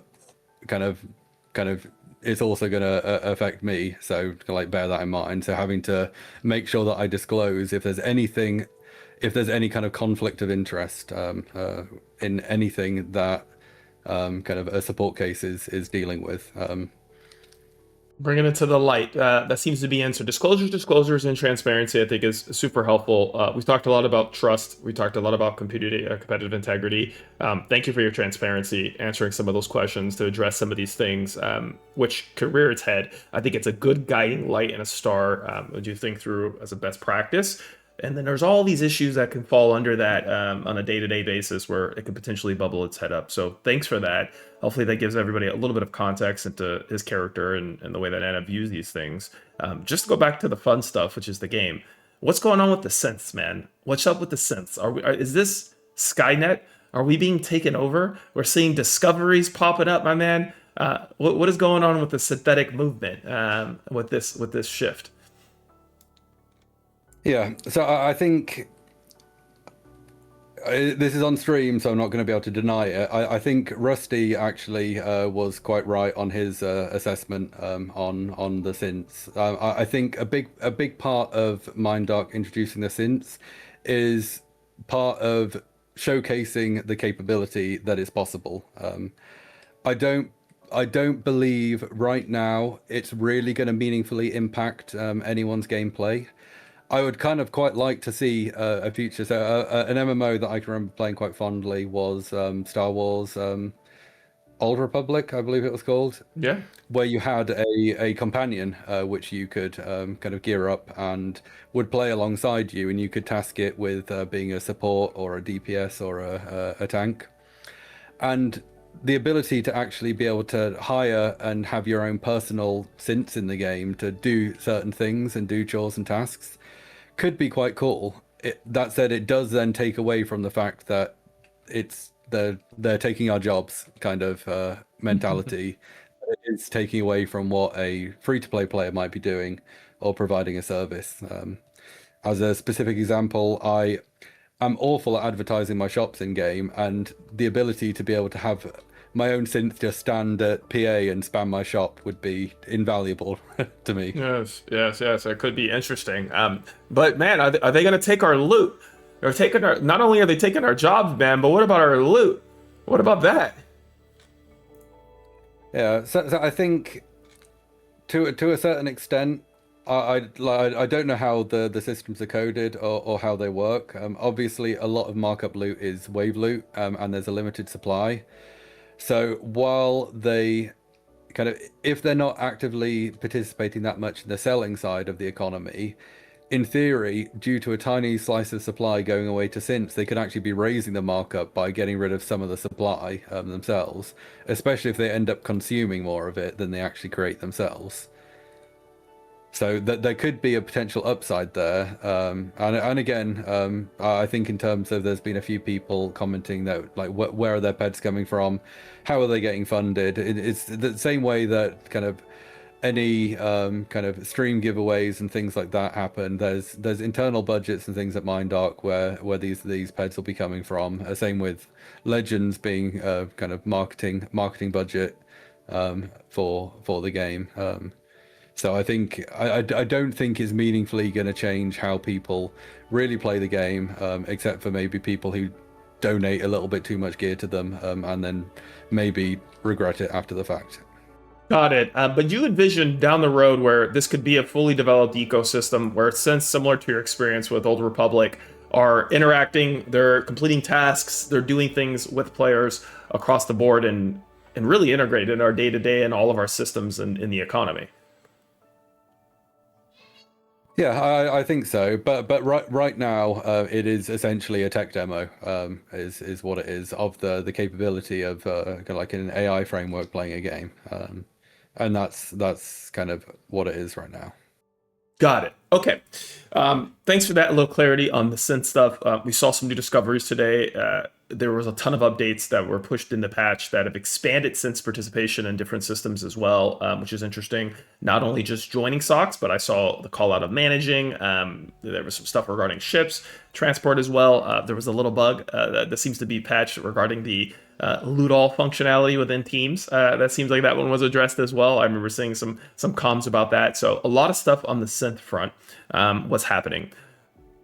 One of my favorite questions that I like to ask people, Nana, in these interviews is, and this is all hypothetical, if you were offered to be the head of the studio or CEO of MindArc, would you take the job? No. No? What do you mean? I think while I think there's a lot of opportunity there, I think if I wanted kind of to take on that much responsibility, and I have held like technical leadership roles in the past, I would rather be doing that for my own company, my own game. I've kind of gone past the point where I want to kind of put that amount of my life and my time into kind of something for someone else. Absolutely. Fair enough, my man. You are giving us a lot of it now, though. I will say that you are giving a lot of us, giving a lot of that time to us. Is there anything else that you want to share today with us that you think is helpful? Anything you'd like to address? I'd like to give the floor to you, my man, before releasing you to all of your duties and everything that you do for us. Don't think anything really jumps to mind. I think just the usual. Like if people do have any issues, any problems, suggestions, comments, concerns, anything that they want to make sure makes it to MindArc, if they don't feel like they've got a good avenue to do so, feel free just to hit me up either in-game, Discord, kind of anywhere you see me, I will be listening. And while, like I say, I may not sometimes kind of be the best at responding, anything that hits my inbox gets recorded, gets sent over to MindArc. And yeah, and again, if people have any concerns over kind of anything that I do as a community liaison, also feel free to reach out and chat with me. Like I'm hopefully a nice guy. I don't bite people's head off. I like to approach things with kind of constructively, and kind of like don't bring ego into the equation kind of ever. So if people do want to have a chat, just feel free just to send me a message. And there you have it. Nana, thanks so much, my man. I appreciate it. Thank you for your time today. Thanks for what you do. Once again, you guys heard it from the man directly, and you heard it here today. So thanks for this. You mentioned Rusty. Tomorrow, we have the interview with Rusty Venture, and we'll pick it up, and we're gonna start the interview with him tomorrow, and dig right into the synth conversation as well. Prime over here with your TTT. He says you're sexy, Nana. So there you have it. Thanks, Nana. I'll free you, my man, and I appreciate that. Thanks for that today. Cheers, dude. Thanks, man. All right, guys, there you have it. You heard it from the man directly. That's our next interview that is on the books. We've pumped with it. We've had a great one with Eve. We've had an awesome interview with Messi. We just had an interview with Legends as well. We're scheduling one with Never Die that we're trying to get on the books to find some time that makes sense for him. We're going to bring in one of the big industry guys as well. One of the founders there lives in Nevada, where I live, and so we're not, we've got that kind of connection point. We're getting that scheduled. Also, I'm working on one with one of the bank owners as well, who run and operate in the program. And I'm always looking to tell different stories and get different perspectives here in the community of people who've invested so much into this game over the years. And it's one of the beauties that one of the reasons why I've fallen in love with the game is getting the depth of the systems, the depths of the storylines, the year after year approach of so many things that have come together, and learning their perspectives. So if you're one of those people and you've been a part of this community in a big way, I want to talk to you. I'd love to have a chance to bring you on stream and learn about your story, and to document it and get some insights. It's fun for me. I think it's cool, and I think it's part of the beauty of the game. So I appreciate you guys being here today and pumping on these interviews with me and the stories. Thanks for some of your questions. Thanks for your engagement in the chat as well. It's been sick, and it's been fun to be into it. Not everything is going to get answered, guys, as quickly as you would like. Not every question is going to get answered. I do like to operate these interviews in a way to keep the conversation flowing as well. And I don't want the interviews to necessarily be getting distracted by chat the whole time, and it's a lot flooding at them. So I try to be respectful to everybody while asking questions that I think are fair. Some that may be difficult in ways, but I think within the bounds of being appropriate, and not always on a one-off individual case-by-case basis, but giving you broad macro perspective into how somebody may view things, and how they go about some stuff. And certainly we welcome what anybody's willing to share. But I kind of say this, it's kind of like respecting fighters who step into a ring, right? Like if you're willing to step into a ring and you're willing to put the gloves on and fight, you get a certain level of respect for that. I think people who are stepping up to make themselves vulnerable in an interview, they don't have to do this shit. Like, you do not have to come up here and have a conversation with me on stream and put yourself in a position to do that. So I think it's very telling to being willing to be vulnerable, to being willing to be transparent and talk about things, especially in a real cash economy game. And I think I do always like to remind people, like, respect that. Like, let's try to be respectful and go through that journey as well. Because it is not, people don't have to do this shit. They don't want to. And it's relationship building, as well. Like I want to continue to be able to have that opportunity and pump on things with people as well. So let's continue to do that. Let's continue to work together on it. Let's continue to have a little bit of fun and tell some more stories here. We've got some things to do today in the game. Is today an Aris altar spawn? Maybe. Is today a husk spawn? Maybe. Well, you know what we need to do? We got to kick it off and got to get the badges turned in here for the Fifth Pit. That it's a bit of a daily routine for me today, guys, is to make sure I get that turned in. And I get that pumped. So let's go ahead and get my badges turned in. And we are going to jump in the ship. Wait, where the hell are my badges? Oh, there we go. I still need to do more of those. And I'm going to get caught up on the chat there, guys. Thanks for the interview, Nana. My complaints are not directed to you, obviously, says Mortero. Certainly not. I think that a lot of frustration and things that you could have in the game, and a lot of things that are directed, aren't always personal. Just sometimes when you are the person on the front end, you're securing the butt end of that frustration that a lot of people have, and there's not always many outlets where you can reach out, touch and feel somebody, PM somebody real time, some of that pain, especially in a real cash economy piece as well. Aris is broken. Oh, good call. Fuck that. Oh, hell no, bro. Imagine I throw in 10,000 Hyperion, and I get cooked by Aris. Oh Lord, dude! Imagine I get cooked by Aris and then I got to open a support ticket. Oh God, I don't have any support tickets that are actively running or anything like that. So it's that is definitely, dude. I don't want to get cooked like that. I cannot go to Aris. There's no way. It's broken. All right, then we're not going. Then let me go donate some more PED to Cyrene. Exactly. Yeah, Princess. I give you support ticket 601. Jeez, there's my YouTube, guys.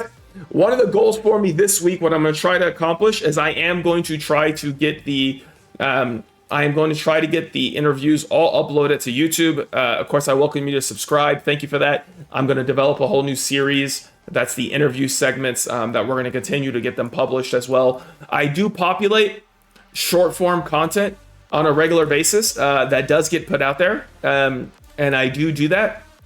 So short form content goes live every day. So from the streams, I'm publishing it on all my platforms: Facebook, TikTok, YouTube, all of that. So we're live on 5 different platforms right now: Twitch, TikTok, Kick, Steam, and obviously Twitch. I'll be adding Facebook, and obviously Twitch is our primary platform, guys. But we are live. We're live everywhere where we can be, and we are pumping on that, guys. So we're doing our thing here, and we're rocking and rolling. Who would you guys like to see next? What are some other interviews that you recommend? What are some people that you think would be a good fit that you would like to hear from? I am glad to serve and try to be helpful there. So what else would you guys like to see? Excel Addict, yeah, the interviews will get put on. They will get put on YouTube, my man. We will get pumping with that. At least I can get in my shit. Lore Spade, I never die. Yeah, Lore Spade hasn't he hasn't streamed in a bit. I do need to check on that one. We do need to pump on that one. I'm down. Never die. 100%. Agreed about Never die. 100%. I'll reach out to Lore Spade, see if Lore Spade's down. I'll definitely hit up Lore Spade. That's a good one. You want to hear from Pablo? You talk about Pablo that you hunt with, Diablo? Is that what you're thinking, mate? You want to hear from him? I thought it would also be cool to get some big crafters. Some like juiced big crafters I thought would be fun as well, to get some of those added. I also thought it would be fun to get some of the big gamble clickers, some of the biggest clickers of recycles and EPs. It'd be fun to talk a little bit about their perspective as well, and get some insight from them about the kind of their perspective into gambling. I don't know. I think that'd be fun. And you know who else I want to talk to? And this is one that is highly debated. My most controversial guest. Guess who is the person? My most controversial potential guest, guys. Go ahead and give me a guess. Who do you think that is? Go ahead, guess.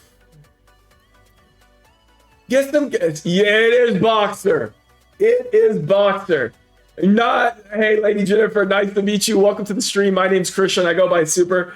Thanks so much for the chat. My wife, definitely JC. I want to interview Boxer. I want to hear from Boxer, his perspective in the game. And I would like to do that. I would like to be able to say, Boxer, why do you do what you do? What is the biggest kill that you've ever gotten? What's the largest loot that you pulled in? Get some of his stories. Ask him, is he apologetic for it?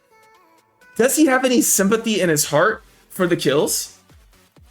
I want to know what Boxer thinks, and I want to know what's in Boxer's head, and I want to know the way that he views it. But I also would like to see if Boxer is down for it. I'd like to take this chance to apologize to absolutely nobody. The double champ does what the he wants. Boxer's gonna come in like that. I'm also gonna ask Boxer and be like, Boxer, in the event that we do an interview, I'm going to ask him to say, and look, I have a pretty big rule on general positivity and respect in the chat when we're doing interviews. But I'm going to ask Boxer and says, Boxer, can we make an exception for you? Are you willing to enter the Lion's Den? What the frick, dude? We're at the top of the world, boys. We're at the top of the world here, guys, in the universe. We are free. I'm going to ask Boxer and say, Boxer, are you willing to let chat be toxic?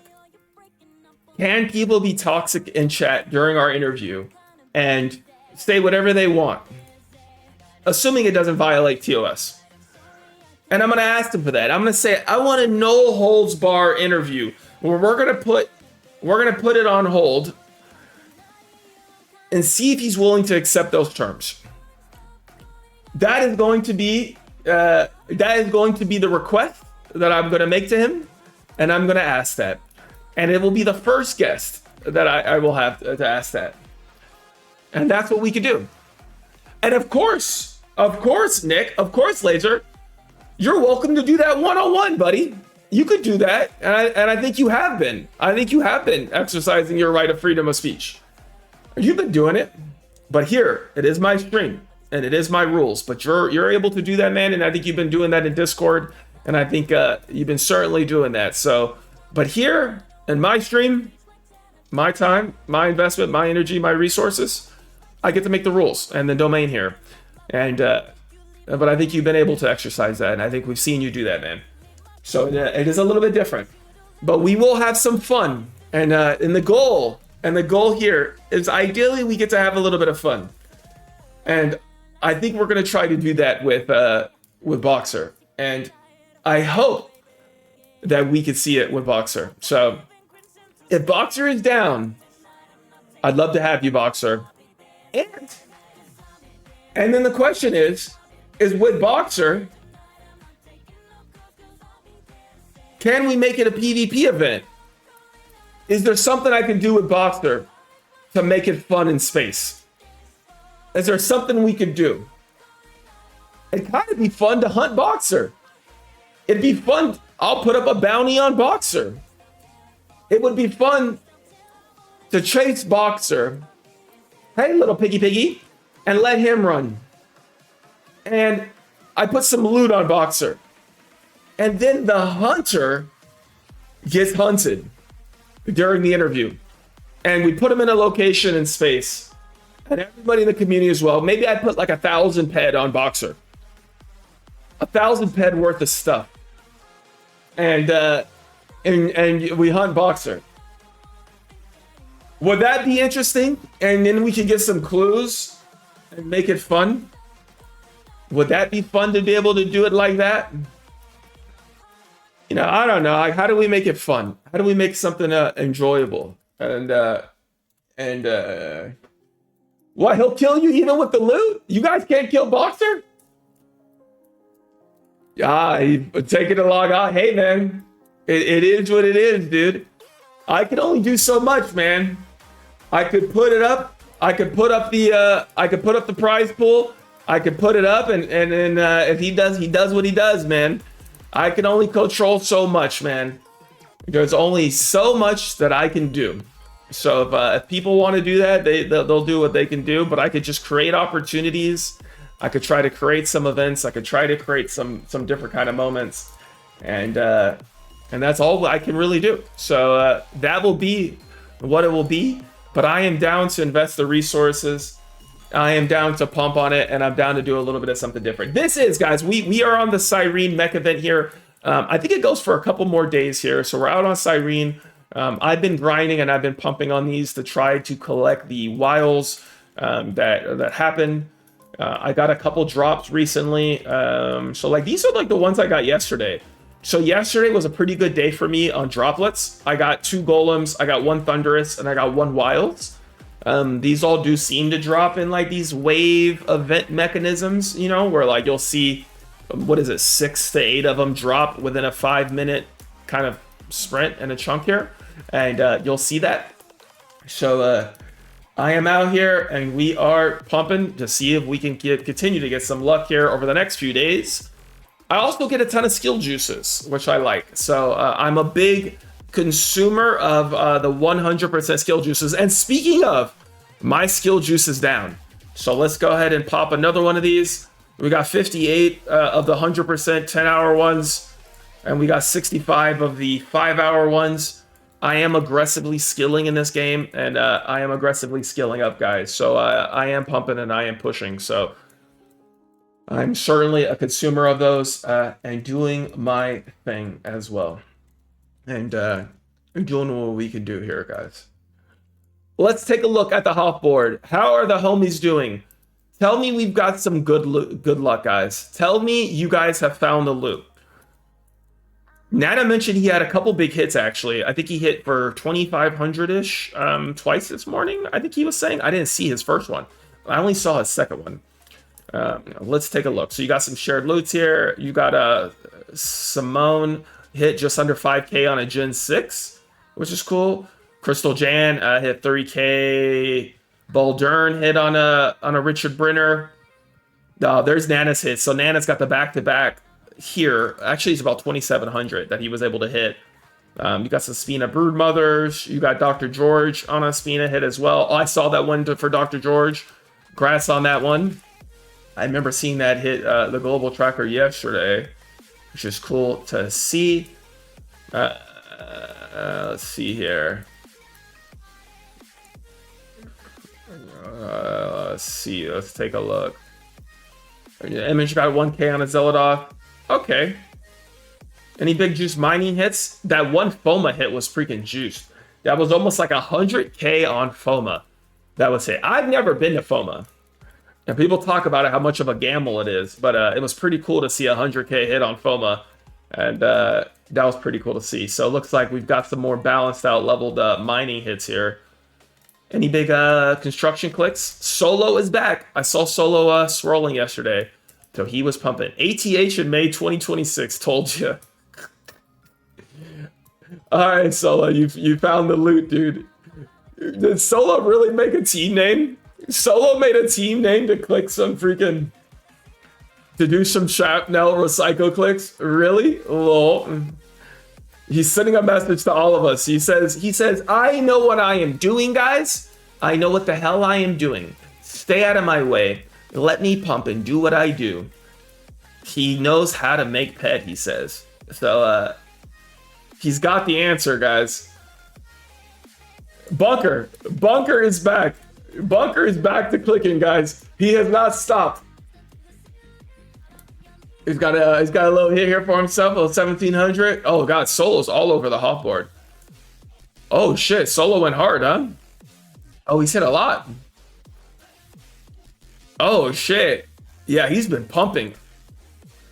Oh dude, he had to have cycled. What do you guys think? Did he go on a big run? Oh, maybe he did. What do you think? You think he cycled like over 100? Like how much PED? It's not. I've seen him light up the Hoff board more than this. I've seen him like almost take the whole thing. Yeah, he's got like maybe 7, 8, 9, 10. Yeah, still learning the gambler game. Which one's Conrad? Is it different? So would you call him Conrad? You guys don't call him Solo? Is that what it goes by? He goes by Conrad? Is that the answer? Yeah, I'm not saying it's this. I'm just calling him by his middle name. I don't know exactly who this is. I don't think I've interacted with Conrad. The question is how much in total clicks? How many total clicks did he do? What do you think? How much PED cycled for that day? Got some killing sprees. Got a little baby global for us. Not bad. There's that tier 5 Void Edge that Nana was talking about that he hit on. Reaching tier 5. You got the Synth Socrates. This was the one that was getting some attention and definitely was getting talked about today in the community Discord as well. Well, the Synth Socrates discoveries. Is this the same armor that was given out at the LAN event, guys? Is this the one? Is this the same set?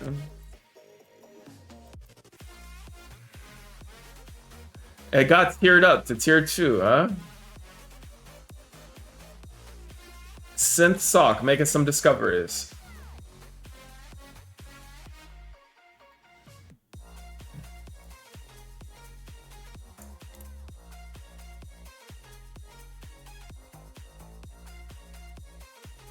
GG's on the hot board. At least it's not. I used to not be able to click the X, so at least I can actually close it now. I'm not sure, man. I'm not sure about the sense. Arcadia Advisor. Oh, Motero, you found some unlimited items today? Link me what you found, Motero. What did you find today? You got an unlimited item? What did you get? Congrats, mate. Link me what you got, dude.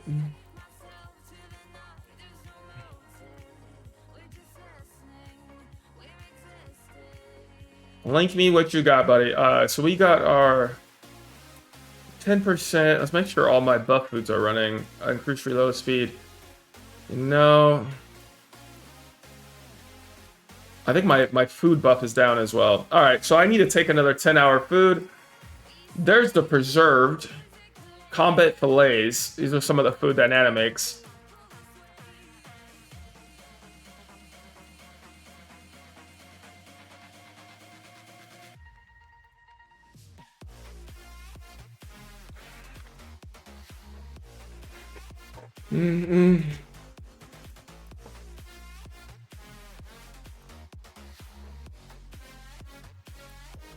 Oh, you left it in the storage potato? No problem, buddy. Well, congrats, man. Hopefully you got some markup.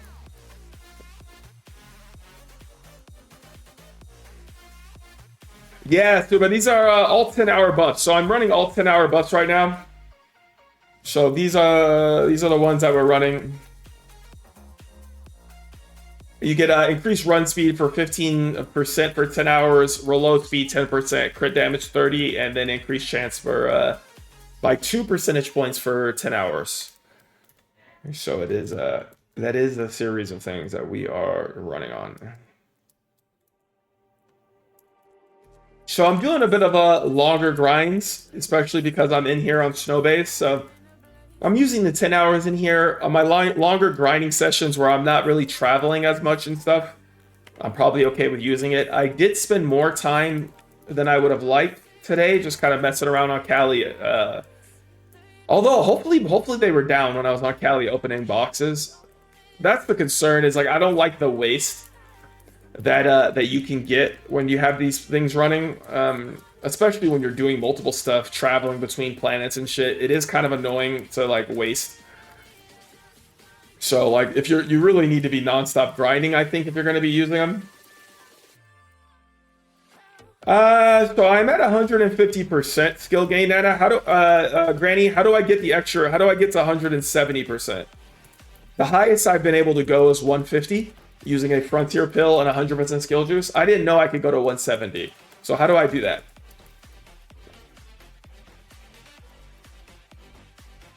Super. It is 100 PED to I think 140. You got to look at Nana's shops. He has 2 shops. I think one of them at Medusa. So you got to take a look there and see.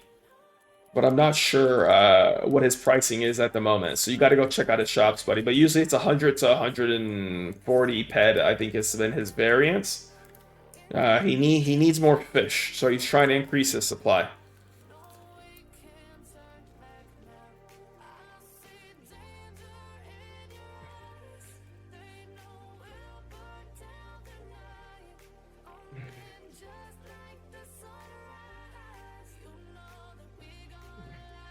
Greg says 30%, 10. That would be, well, Granny, that would be 180%, right? You said 170. So you're saying if I take a 30% skill juice on top of it, you said that stacks? Really? Does it really?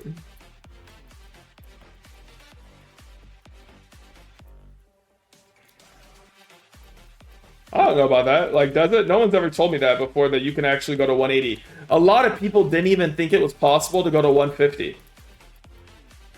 But I've noticed that in my tracker, I do get extra skills when I'm at 150 versus 100%. You take the 10 hour at 30, you take a 5 hour, and then you take a 1 hour at 100%. Really? You stagger the durations? Is that the key? Is that the answer? If it's a staggered duration, then it shows that you're using a bigger buff? Ah. Yeah, that's interesting. Yeah, to Rick's point, I think there's one thing that shows that it could show on your tooltip, but does it actually record of extra skill gain? I'll do a test. The thing about that is I'll be having to run the 1 hours more frequently, and I'll have to run the shorter durations to kind of keep an eye on it, which will be a little bit annoying to do. But from a min-maxing standpoint, that could be interesting. Maybe on like when I'm doing like coloring, or like maximum skill gain when I'm coloring. Maybe that could be cool. And I'll dabble with that and I'll try. Oh my god, I'm down. All right, I'm taking out Glass Cannon. We're gonna grind without Glass Cannon. I don't want to have to be sitting here taking these hits on these 12s.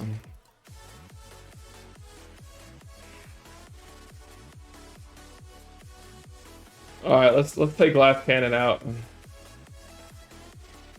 Pro player 23 says nub down. Noob down, noob down. Indeed, indeed, indeed, indeed, man. All right, Glass Cannon's gotta go. I don't got the healthy evasion and stuff like that to do it, so a little too much for me to do a Glass Cannon. A little too much. Oh, I did get new plates, guys. I got another set of plates as well, man. We did do it. So, you guys know migration is coming up. What's up, Sweet Cookie? Nice to see you, man. We're pumping on Snowbase, man. Nothing too crazy. We're getting some wilds. It's been a pretty chill Snowbase. Nothing juice for me. No big hops or anything. Just a normal day in Entropia for me today. Nothing particularly exciting or crazy for me. Actually, the whole event, it's been pretty well.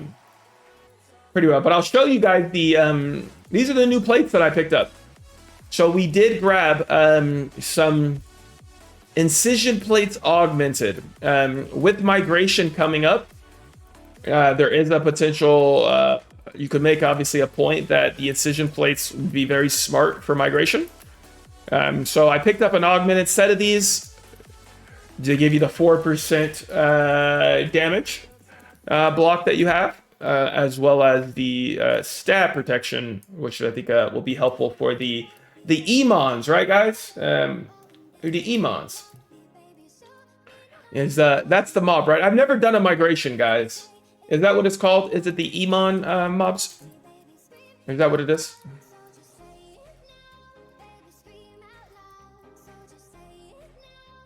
Emons. Emons, Lucky Luke. So, hopefully I'll be okay hunting Emons in the Twin Protector. Would you guys think I'll be all right with the augmented incisions with Protector? Should that be sufficient? The concept of like, how many perfected sets are there? I'm pretty sure that Messi has a perfected set. Who else has perfected sets of the incisions? How many of them are in the game? Do you guys know? How many actually exist?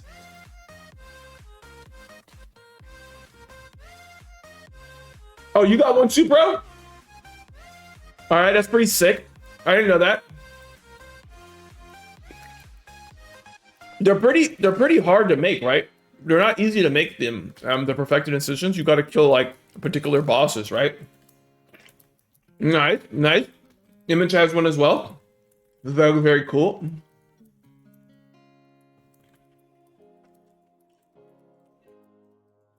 Do you guys transcribe to the theory that you really just need one set of perfected plates and then have the block for it. Iman's 75% impact.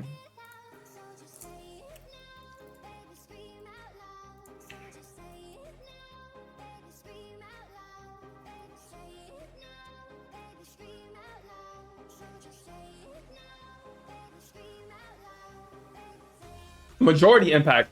So these only are giving 8.5 on the impact rating.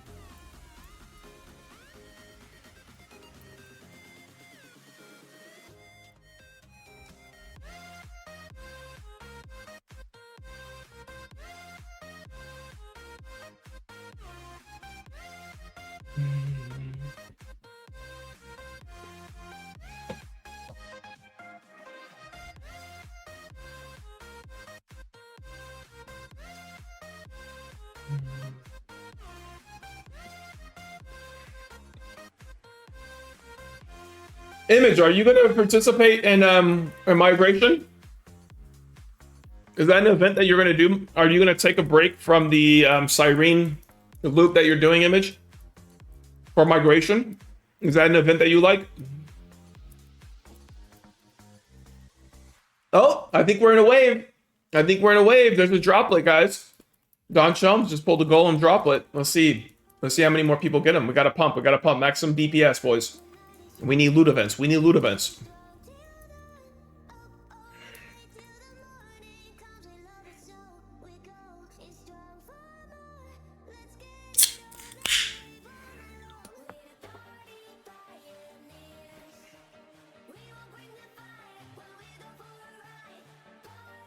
There's another droplet.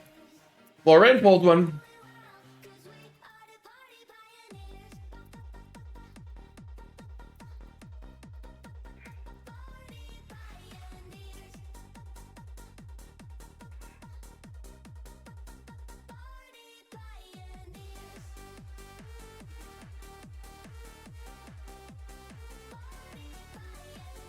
Let's go to my jam, baby. Let's go to my jam. Yes, sir. I love this goddamn song. Trust me. What you're seeing now is my I love this video. This is a Super Saiyan. And this is what is known as a Super Saiyan that has ascended past a Super Saiyan. There's another Black King. Gets another droplet. Come on, please, please, please. Let us get one. Let us get one.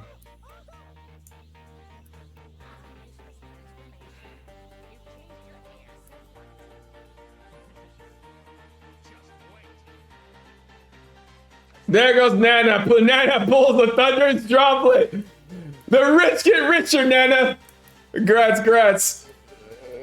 He's got the answers, dude. He's got the answers. Oh, come on. Oh, dude, I'm running out of time, dude. I'm running out of time in the wave. Oh, I don't think I'm going to get one, dude. I think I'm cooked.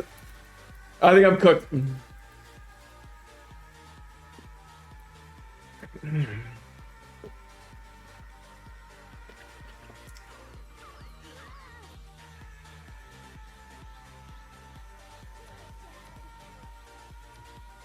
The droplets are for, you turn them into pristines, and you need 5 of them.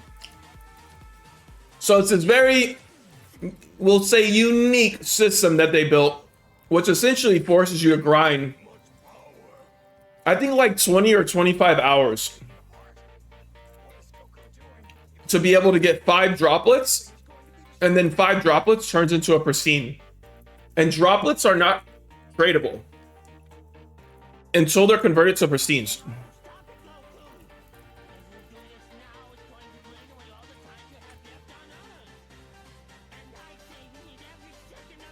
They just did a sponsor hunt yesterday, Motero. Bro, they were gobbling all over the place.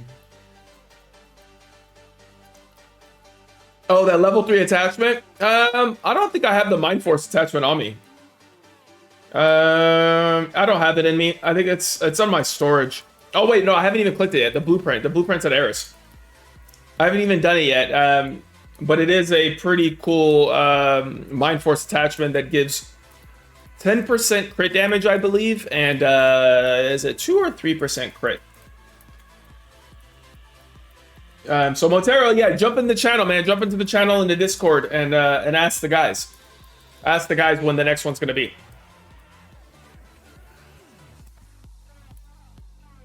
And everybody here, that is one of the things. You are collecting Twitch viewer points. Oh, droplets are still dropping. Come on, this is my droplet. This is my droplet, baby. Oh, no.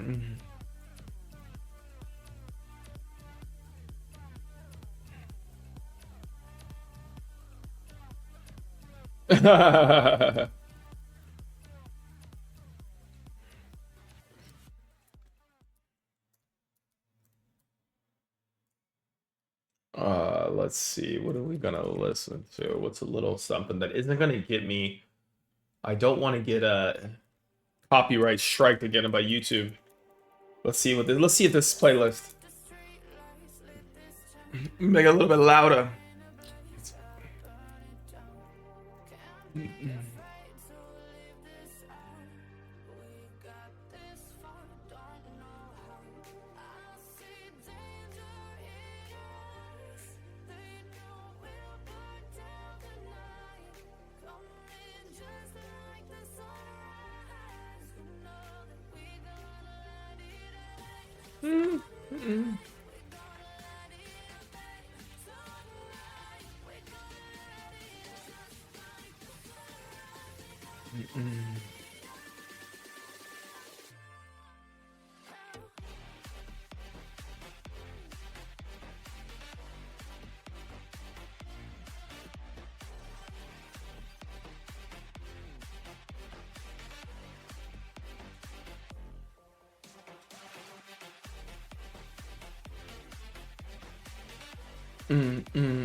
Kill them all left to right, then start over to get that droplet. What's good, back? What is good? I'm trying, man. I'm trying to kill him. Wait, you got a kill order? Is this a theory, Shaman? You got the answer to find the loot on the droplets? Is it a particular kill order, man? Is that what you're telling me, buddy? Kill them in a certain order? Is that the answer, bro? Is that what I'm doing wrong, man?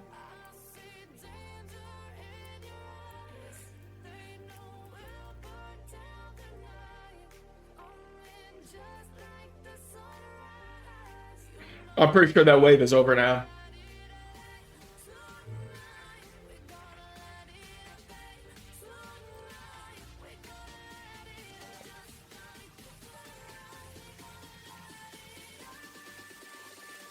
Oh, you got the hidden mechanic, huh, bro?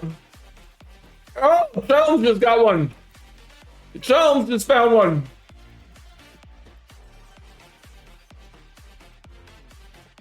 Maybe I still have a chance, boys.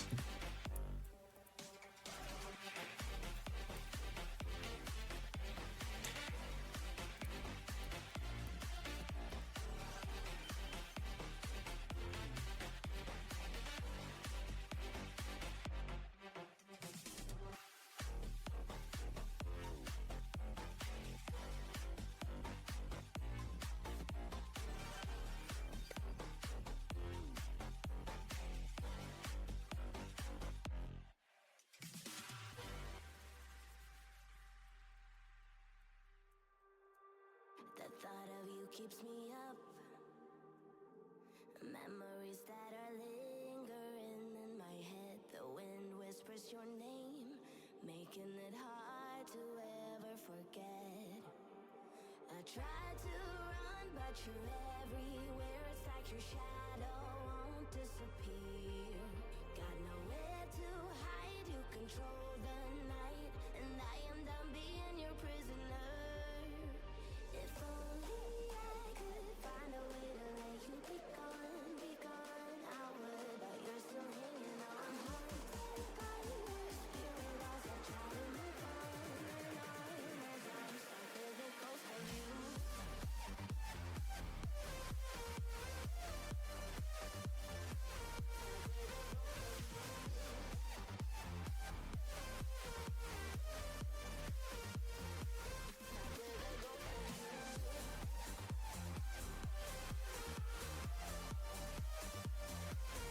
I'm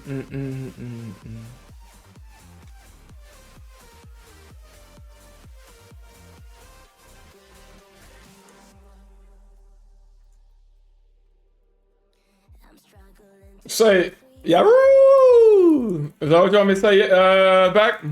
Is it Yaroo? I wish there was a way to tell you that now's the time to leave. I tried to run, but you're everywhere. It's like your shadow.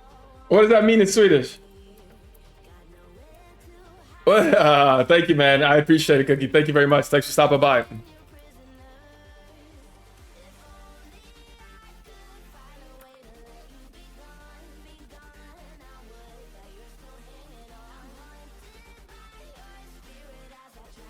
You got no idea what it means? Back, you just got me saying this secretive stuff, bro? What the heck, mate? No, I am not winning, dude. I am not winning. You know, we're just pumping. We're hanging out with the boys.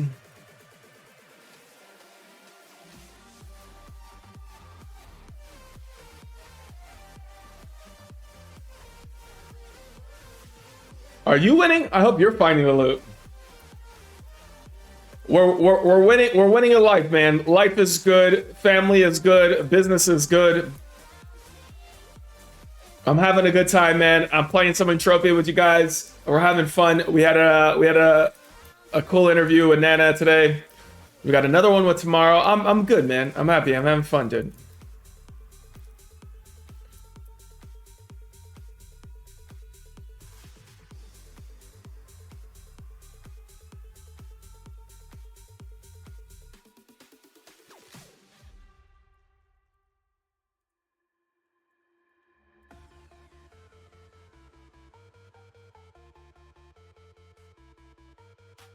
I've had a little bit too much.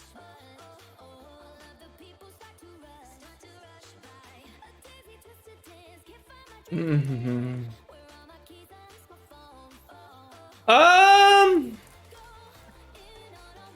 It's a good question on the I don't know. Is Rusty I don't know. Is his account active? Can he play right now?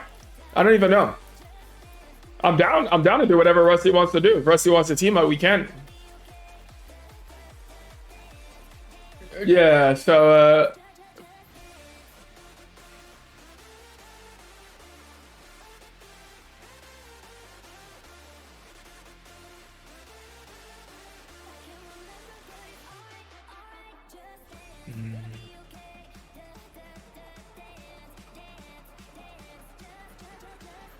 yeah, not sure, but we'll definitely get his perspective.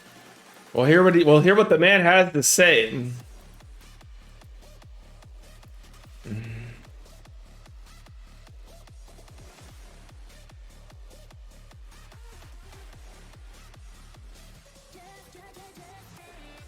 What questions? What do you guys wanna? What questions do you guys have for Rusty?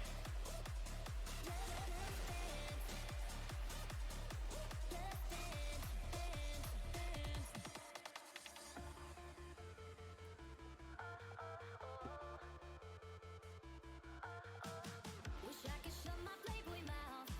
Mm-mm-mm. Turn my shirt inside out. Control your poison, babe. Roses and thorns, they say. And we're all getting home tonight. Let's go in on Rusty Venture. He owns the prospectus. He has that really fast mining ship. It's the fastest mining ship because he has the Warp 4 drive and he has the Arma 4 attachment.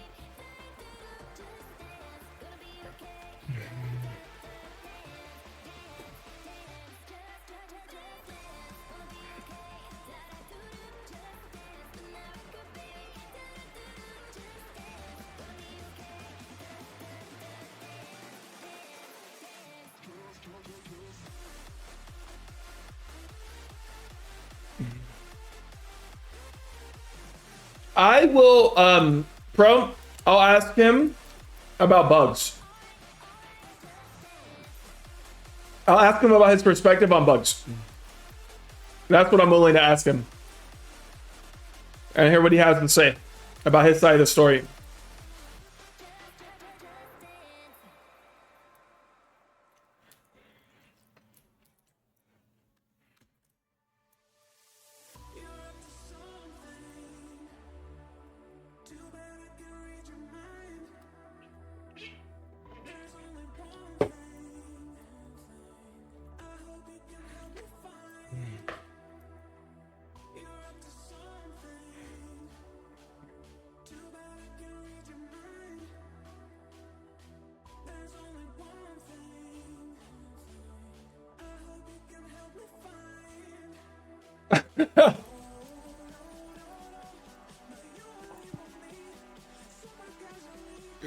It should be interesting, man. It should be fun.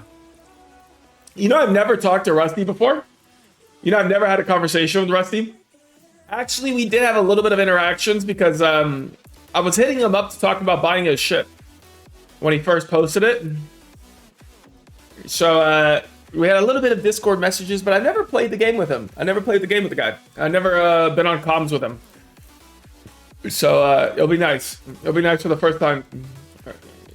Got to meet him. It was similar to Legends. Legends, that was the same thing. With Legends, same thing. That was my first time ever talking to him on Discord. Never even played with Legends. Just bought stuff from him, talked to him in game, but never actually talked to him on comms. Which is like a funny little dynamic for the first time of a stream. And an interview, frankly.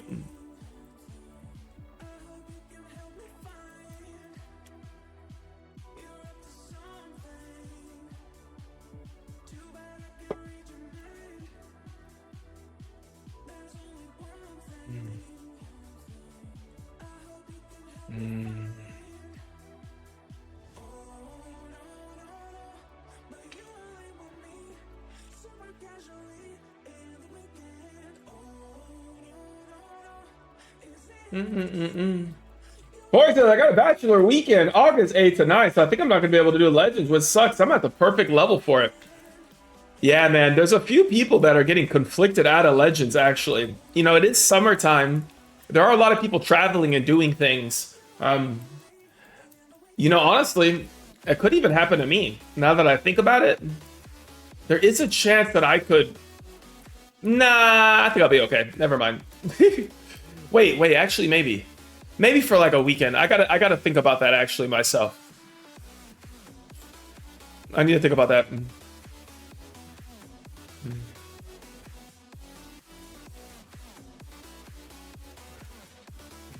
Hey, that's a good question about healing. I didn't even know that. I didn't know about that either with healing. The pills. So these are skill juices. So I'm leaving actually, these are 100% skill juices. And then this one here is 50% for 10 hours. Skill juices, you know, I'm a big consumer of skill juices. I only use the 100%, so I never use the 50%. So I'm just kind of like hoarding all these 50%. So I would like to do a deal with somebody and trade you 50% or sell you my 50% or trade you for your 100%. I don't use the 50% or any of the smaller juices, but yeah, they're all juices. Two hoots! You think about taking a laptop, I can't take away from my best friend's celebration. Yeah, boy, you gotta, maybe you could get a little bit of game time in, but yeah, you gotta be present. You want to be present in those moments for the homies, especially for your best friend. So maybe you can find some time either early in the morning to get a little bit of playtime in, or after the festivities. Or maybe you could find a couple hours a day, you know?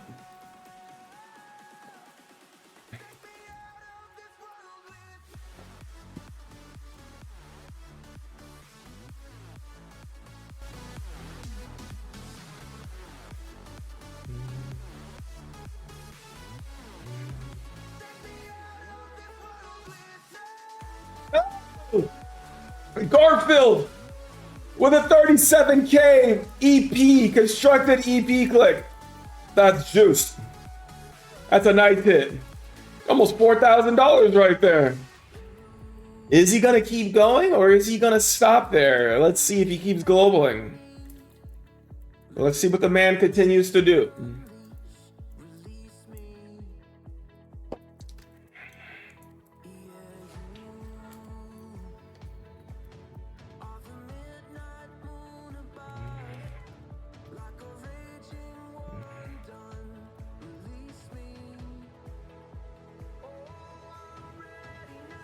Yeah, exactly, dude. Oh my God! Imagine Sense. There is no way Sense will do EP and recycle clicks. Imagine how triggered. Imagine how pissed everybody would be. Oh my God, bro. That would be crazy, dude.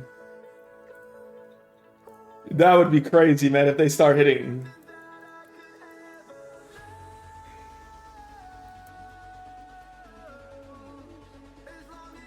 Since fucking ATH on a recycle click. Sheesh.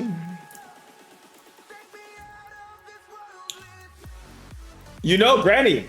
So, Granny, you say that, Granny, but you surprised me yesterday, Granny. You surprised me. You know, you were selling some stuff in the game. You seem to be pretty frustrated the past week or two. But you've been playing a ton, Granny, and I think you've been streaming. And not only that, Granny, but you were actually, and I will say this, Granny, you stood out to me the most yesterday.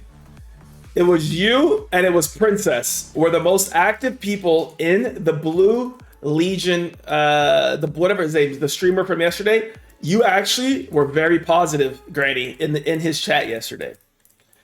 So all of that being said, Granny, you were very positive, and I was like, look at Granny being an EU ambassador. I was like, look at him. I was like, look at that. You were helping him out. You went and stopped by his stream. I saw you roll up in your vehicle. I think you were the only one that went and found him in game too. I think you were the only one who showed up. I don't think any other avatars found him over there by the new zone area.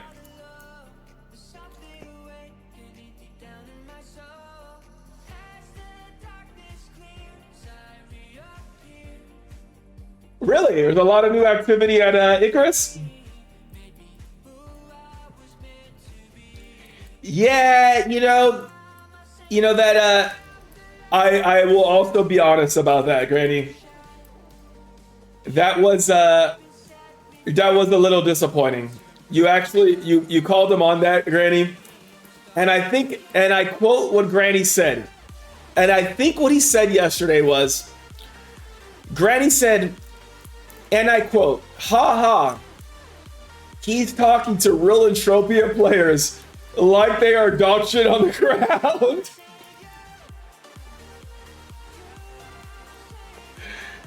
And honestly, bro, and honestly, Granny, you're right. You are right, Granny. I don't like that, man. I like to try to keep things positive, and that did bother me, dude. And I don't know if this is like some edgelord shit that people do. Like, they like to be fucking edgy. And I don't know if it's like this persona or what that is. But why? I don't like that. I don't like talking to people and doing shit like that. It's like lame.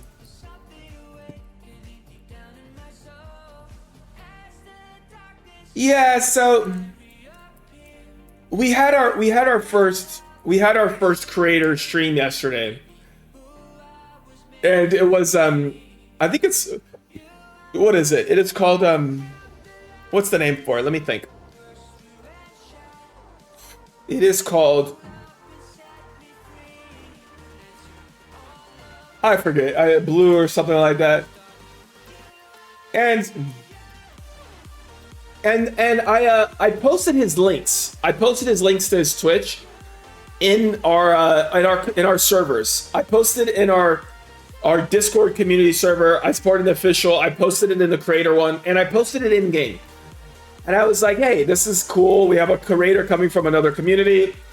He's a BDO player. He runs a BDO PvP guild for new players. And, you know, he's sitting at like 500 to 700 CCV. So it's an opportunity to introduce our game and our community to his community. I don't know how BDO players, like BDO has some of the most hyped combat.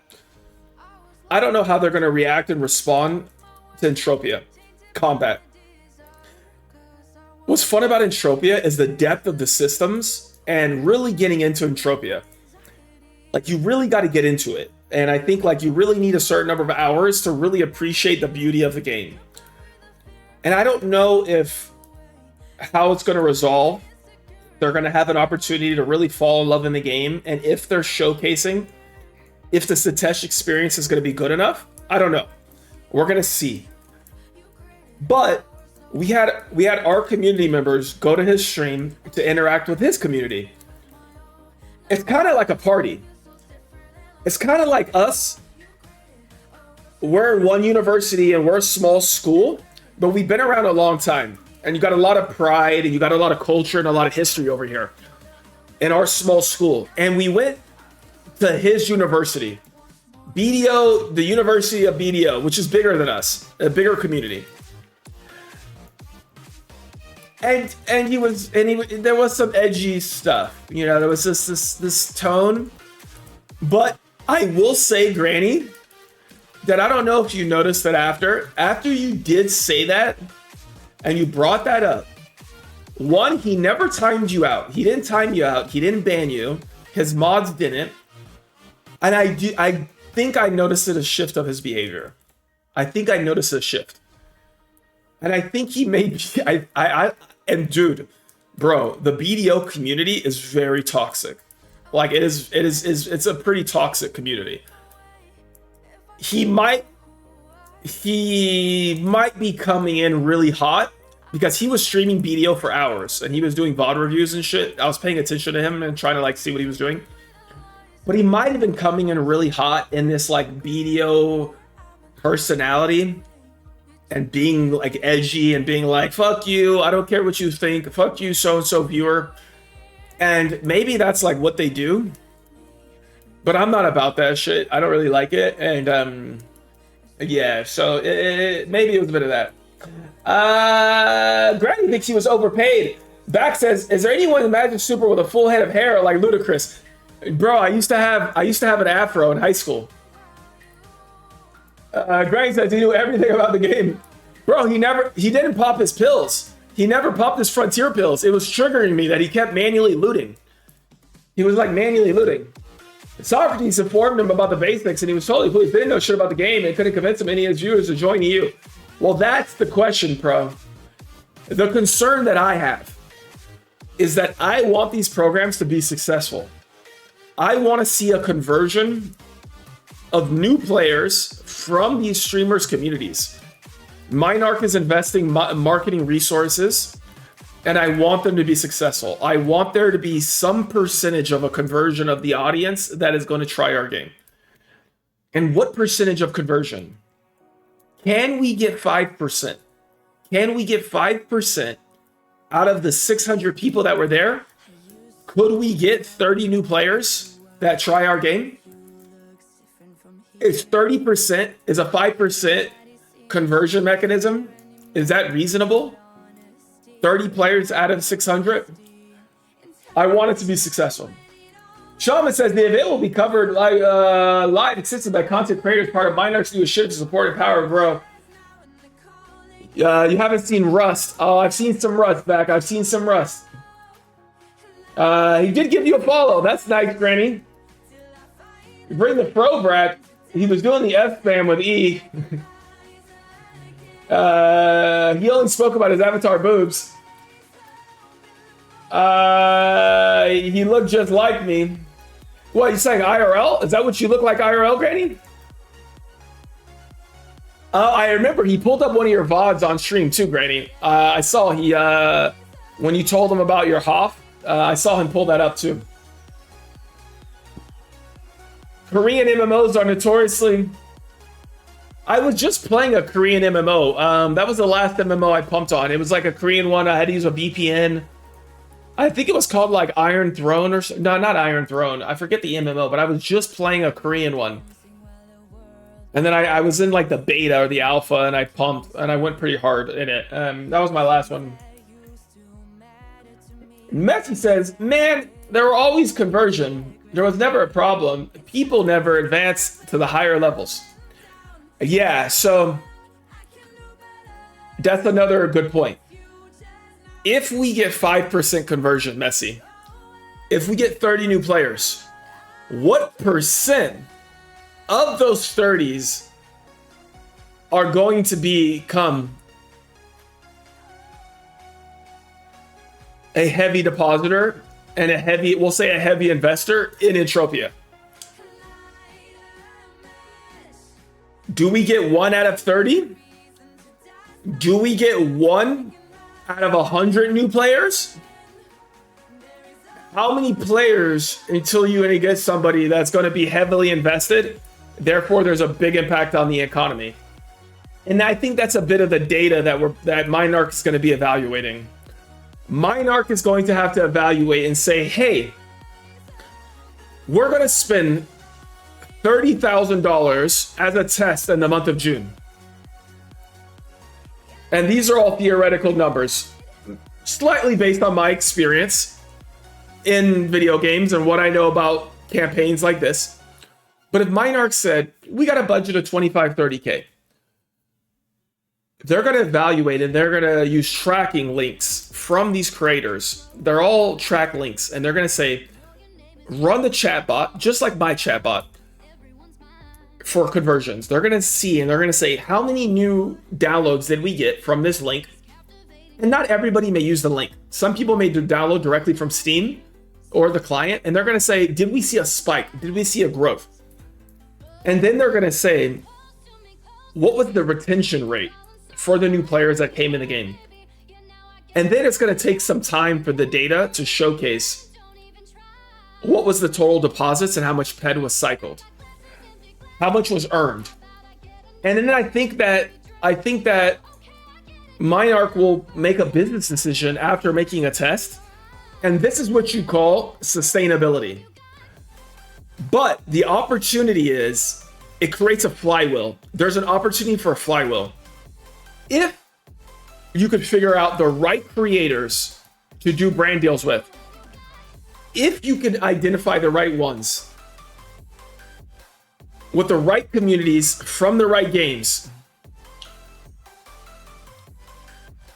and their audience has a high percentage chance to convert of people that are willing to invest in our game, then guess what Minarch will do?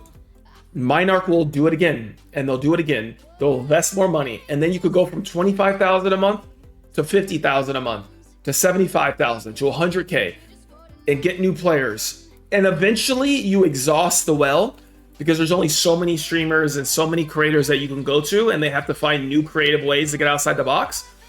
But if they could figure this out, and then they could figure out their flywheel, and they could find the right creators and drive the right communities, then we can see growth. Welcome to the stream. Thanks for the follow. And that's the flywheel effect that they're trying to replicate. And this is not rocket science, guys.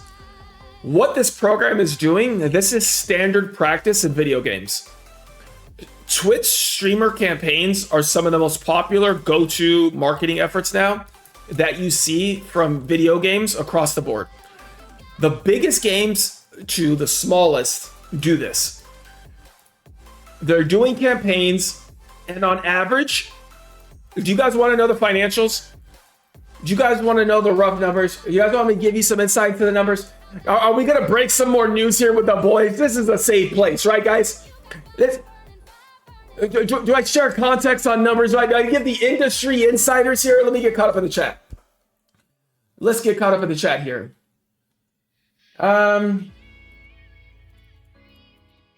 Let's see.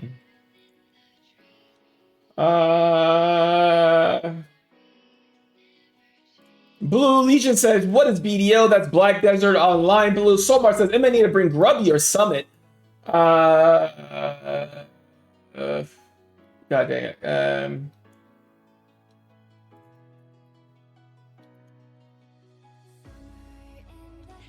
Sorry, I'm trying to read this.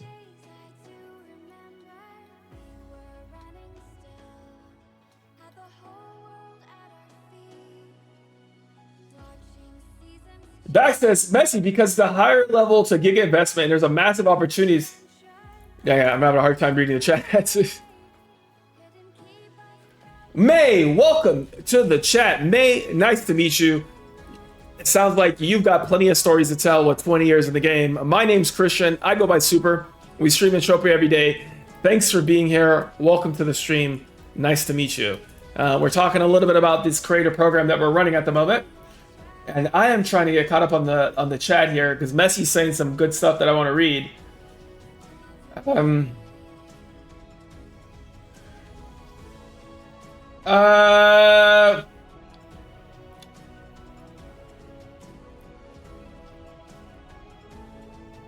Somar said, I was waiting a streamer with 3K online, but MA brings some dude with 20 online. Paid him $10. Bring the throwback. He was doing F-span. Okay, I read that. Korean MMOs. Somar wants to bring Grubby, Summit 1G, or some big WoW streamer with 2,000 to 3,000 concurrent viewers. Yeah, I can give you some context into pricing of what that would cost, and I have an opinion on that. If we go big and we invest heavily with some larger creators out of the gate, you guys got to think about it this way. They are testing. They are trying to figure out the mold of how big of a creator to go with, what game to target, what time of the day to go after, what region, what audience does that creator have? Are they North American? Are they South American? Are they European? Are they Oceanic? Like what part of the world are they from? And are those players more likely to have an affinity towards our game? So there's a lot of factors that could play a factor into decision. So what I think they're trying to do is you dip your toe in the water, you do some testing, you're trying to determine and collect some data so that you can make some informed decisions, because you have to justify the marketing money. You're going to say, if the big bosses at MA said, fine, they say, okay, we're going to give you guys 25 to 50K to finally do some marketing spend. But we need to see results. The fact that this hasn't quite been done before, I think this way, they don't want to go and blow. You don't want to blow your load and a majority of your budget on one big streamer or two or three. I think what their attempt is you're going to try to bring 5 to 10 creators and you're going to do some testing, and it gives you more opportunity to have a little bit more success. And then from there, you can double down on what worked and then you go bigger. Also, the other factor with it is,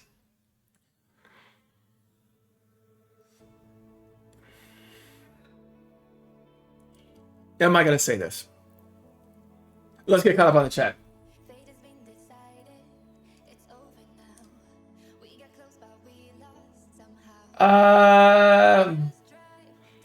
MA marketing, definitely a process. There's more that they need to be done. Oh yeah, listen. The concept of marketing. Here's another factor, guys, to consider. When you think about marketing and investing in the game and the community too, one sensitivity that I think is also a real thing, and I think Socrates referenced this in our interview. He referenced some of the legacy bad press that is going on, that happened to the game and the community. Gamers in the past have called this game a scam. So the more attention you bring to this game, there's also risk of bad press and bad exposure. You could get Steam review bombed. You could do some other things. So it's also a little delicate there, that sometimes you don't want to do more harm. So sometimes that could be playing a factor as well, is the potential risk. Now look, I'm of the mind, scare money don't make no money. You got to take some shots, but I think that could potentially be a discussion point internally. Speculating. But if I were to be working on the team and I were to be discussing a creator program, That would be something in my PowerPoint that would be on the agenda and says, what is our plan in the event that these programs backfire? If we're getting bad press and we're getting bad exposure, what are we doing? How do we adjust it? Where are we more likely to get a favorable response based on the real cash economy and mechanics of our game? That's probably something you would probably think about.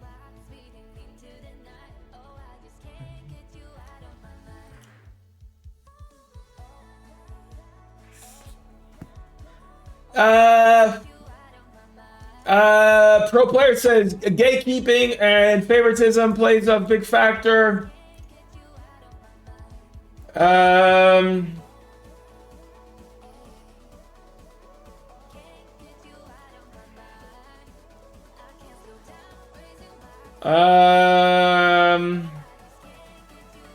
Messi says, dude, a friend of mine with 50K YouTube subscribers once recruited 350 Romanians to play the game.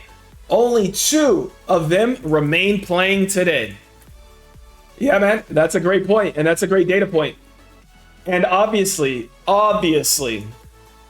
you have to discuss it. It would be a fun case study to discuss why are so many top players Romanian. It would be fun to discuss it. And I asked Socrates about market-specific marketing. I asked him, I said, is there a motivating, like, is that something you consider? Would it make sense to heavily advertise in Romania? Would it make sense to do a deal with Messi? Would it make sense to do a deal with Eve?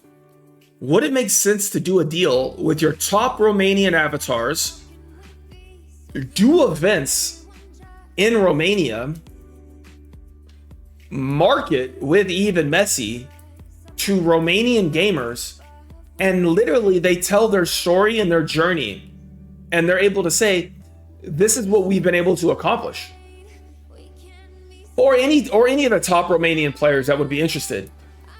Would it be interesting to do a deal, and they're essentially your Michael Jordans. They are your celebrity stars in your game. And would it make sense to target and make content or collaborate with Romanian YouTubers or streamers and do cross collaboration campaigns to get in front of more of the Romanian audience and says, we have the data that shows Romanians, and there's a massive Romanian community. And I am a proud member of the Romanian in-game channel, guys. And I'm pretty sure there's over 750 Romanians I don't know if everybody's Romanian, but there's over 750 people in the Romanian in-game channel. How many Romanians are active?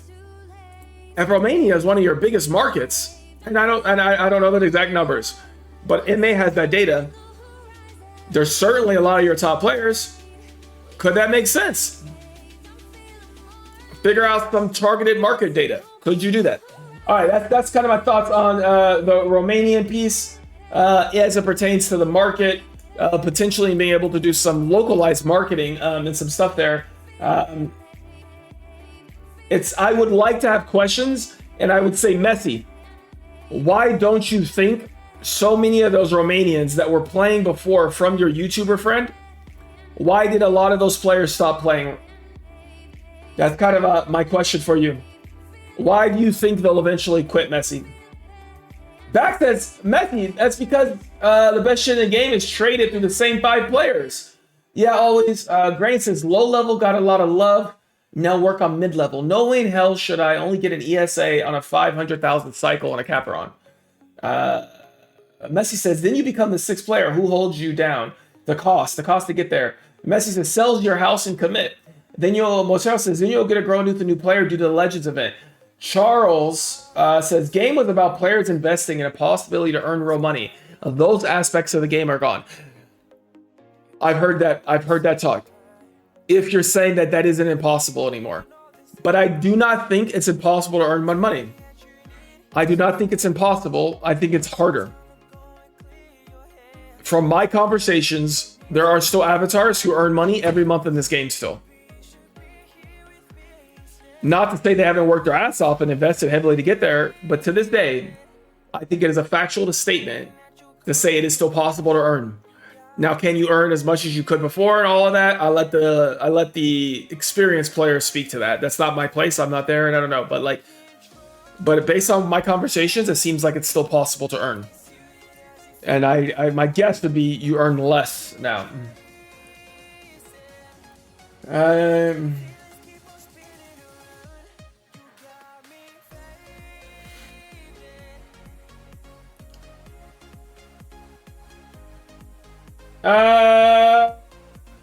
Red Hat joined EU through ChatGPT.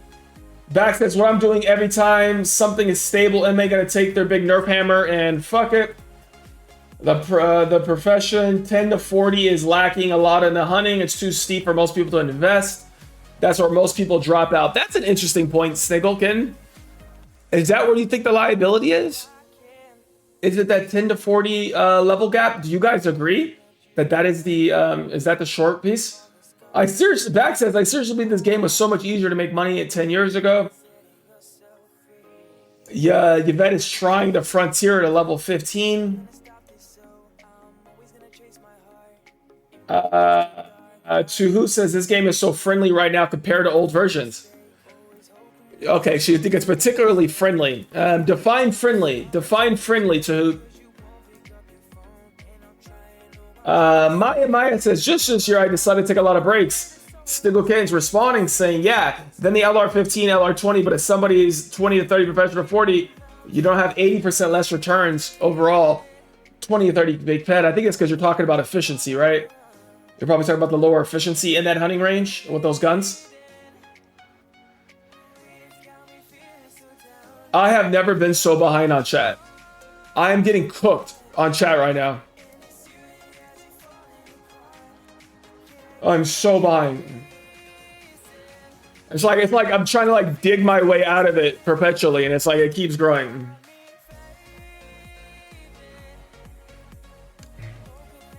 Let's go ahead and repair, and I'm gonna keep working to get caught up.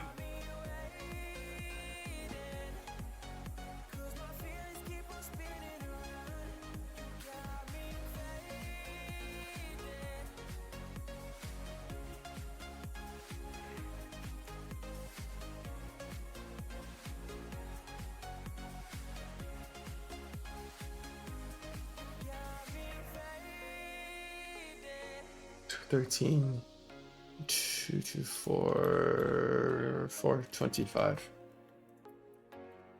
All right, let's head back in here and let's get back to getting caught up on chat. We got a little bit of codex. Oh, this is going to be another juiced codex. Yes, sirree.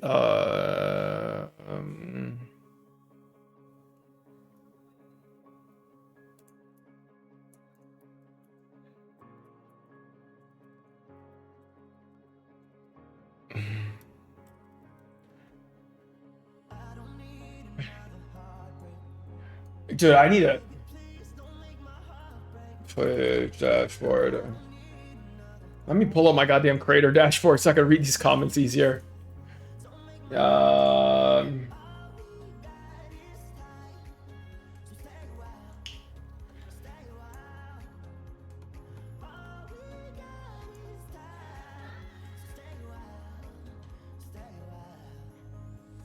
it, I can't even go up and read those. I can't even read those on my dashboard. That's obnoxious.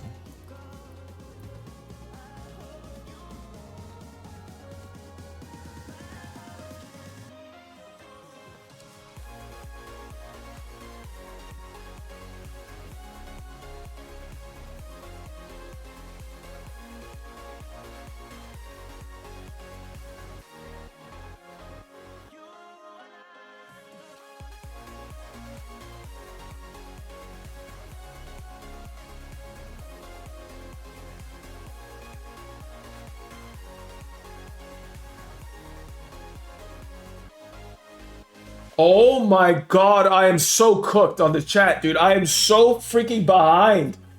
I'm having this.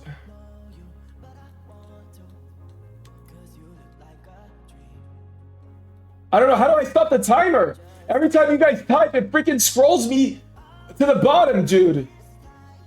How do I do that? How do I make it stop auto-scrolling me? Chat settings. What the frick, dude? Show... Scroll only. Hold Alt key. Manage your pause chat. Chat will always pause when scrolling the chat. Hold Alt key. Dude, I was using the mouse, but then... Okay, I think I adjusted the setting. I think I did. I think I adjusted it. Okay. Thank God. I think this does it. You guys literally cooked me. Okay. Fiddle Kid says, but many people can afford $100 to $200, a lot of them a month. Fiddle thinks that's the thing. Granny says, target the gamblers. Messi agrees. Best target is the gamblers. So what? Should we be doing campaigns on Kick? So then in that case, would it be a good campaign to do it with somebody like Trainwreck? Somebody who does a lot of slot gambles. They have gambling, but they love video games, but they also have a heavy gambling audience. Maybe Trainwreck could be a really interesting creator. He's played games like WoW. He's played some other MMOs. You know, he's an interesting personality. He's obviously got the relationship with Kick and the platform that he's been a partner of. But maybe somebody like Kick, like Trainwreck with his audience, could be good. Maya says, will they try to get players back, or are we disposable? Ooh. Maya. What a very good point. What a very good point. Wait, actually. Maya. Now that is a very interesting point. Okay, so here's a perspective, Maya. Like, what you just said is a big deal. If you're gonna go spend $25,000 to $50,000 a month on new player acquisition, if you're gonna spend that much money to acquire for a chance to acquire new users, where you're gonna get a couple percentage points of people of the audience where you're marketing. And like we said with Messi's point, how many of those people are gonna be heavy depositors? If you're gonna spend that much money to try to get new people, well then how much money are you willing to spend, to your question and comment, to keep your players who are already proven spenders? And that goes into a conversation about player retention and almost like churn. It's kind of like in a software sales business, they think about churn. They think about how many of our subscribed users and people that are paying monthly are canceling their subscription. Certainly, that is a very big point, because if you're willing to spend to get new people, why aren't you willing to spend to keep new people? And the answer is, I think they are attempting to do it with content in some of their programs and things. Is probably what they would say. Is they would say, hey, yeah, look, we are trying to address we want to serve our existing player base and community. You need to hold on to your core. It would be incredibly disruptive to lose your core of your community. I think. Could Minarch say, we'll just keep rebuilding and we'll just keep getting new players in the funnel? I don't think that maths out to be the same. Or do they make less because of that, actually? Where your players at the top are actually your most highest efficiency, your max looter skills. Do those players become a liability? Where you want new players with low efficiency, low skills, guaranteed to lose PED for a bigger rake. Very, very interesting conversation to be had there. Whereas, like, do you want that? What do you want? Very, very, very, very interesting, Maya. Very, very interesting. Shaman says slot streamers. Messi says preferably US and Canada and other big economies. Yeah, so if you're talking about economies, if you're talking about market, if you're talking about chance to spend, North America audience is the holy grail for most brands and people that want to spend in video games. Obviously, like spending per capita is the highest, I think, in North America, especially for video games. The data supports that. The concept of the game fails if you're gambling, says back. Messi says, if you target economy only, trash non-depot will register. If you're targeting like eco players only. Snow Kid says, yes, and only EU MA are losing $100 to $200 if the initial investment to go from 80 to 90% return is that high. Why not burn the boats and go big, says Pro. I commented on that earlier, Pro. You know, I think it's a measured approach of spending and kind of crawl, walk, run. People can get fired and lose their jobs from going really big. These are humans behind these decisions. If things don't work out sometimes and you're the advocate internally, you maybe can get fired over it.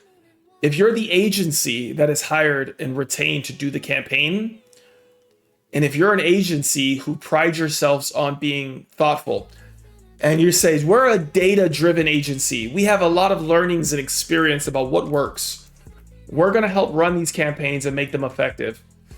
You know, yo, thank you for that, my man. I appreciate that. Thank you so much for the itty bitties coming through with the big time. Frost coming through. You saw me open up the chest at the beginning. The stream, how did you get so many? I used my credit card, Frost, and I bought hundreds of keys, brother. And I bought the box. I spent money in this game, buddy. That's what I was telling you yesterday, Frost. So just to finish that thought about the agencies, and thanks for the bits, Frost. I appreciate it, buddy. Thank you very much for the support, brother. If you're an agency and you come to Minarch and you're like, Minarch, spend your whole marketing budget on Summit 1G, Minarch's gonna be like, great, thanks for that. Why do we need you? What value are you bringing because you just said use this one big streamer? Socrates could do that on his own. So like, it's also an opportunity for, I think, agencies to prove their value.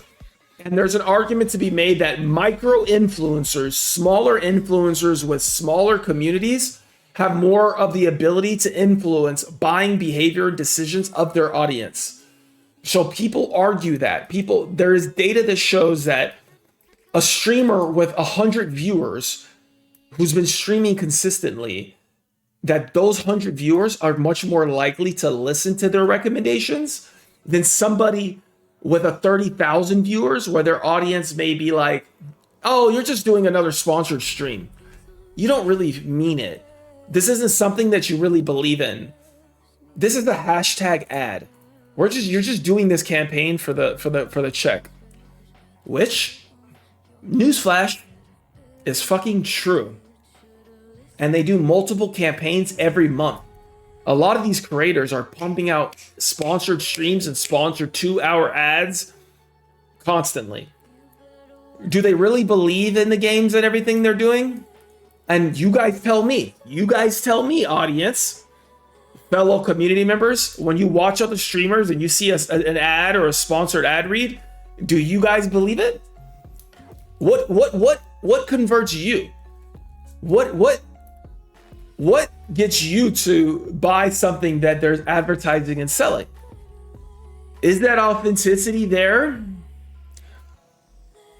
Look at your own buying behaviors and think, how would we convince you? How would you convince yourself to try this game? Message says this game is not a scam, that Minarch's extremely incompetent, and Borderline doesn't give a fuck about your money. Also, they have no clue about systems in their game. Messi, I do agree. The game was better 10 years ago in a better state. Toggle says big streamers are set in their ways. They have their niche and they already made it. Introducing to a game like EU with a story pass, it's difficult to get a hold of, will do more harm than good. Many small viewer streamers wouldn't have that issue. That's a good point too, Toggle. What are the chances that a big streamer is going to stick with our game? What are the chances of that? And I don't think that is necessarily part of the goal. for these sponsored streams. I don't think they're necessarily trying to say like, oh, yay, this streamer is gonna stick with us. They're trying to get the audience. You're trying to get a percentage of the viewers. I don't know if we're ever gonna see Blue, who streamed yesterday, streaming our game again. I don't know. I don't know, man. I don't know. You know what's a telltale indicator to me? You guys want to know what's an indicator on a campaign? You want to see the obvious thing? A lot of campaigns may look to be like 2 hours. If a creator and a streamer goes live, that 2 hours hits, and then they're like, see ya!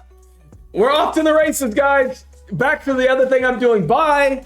Right when that 2 hours is up, that's a fucking indicator. That right when that time is done, they click end stream.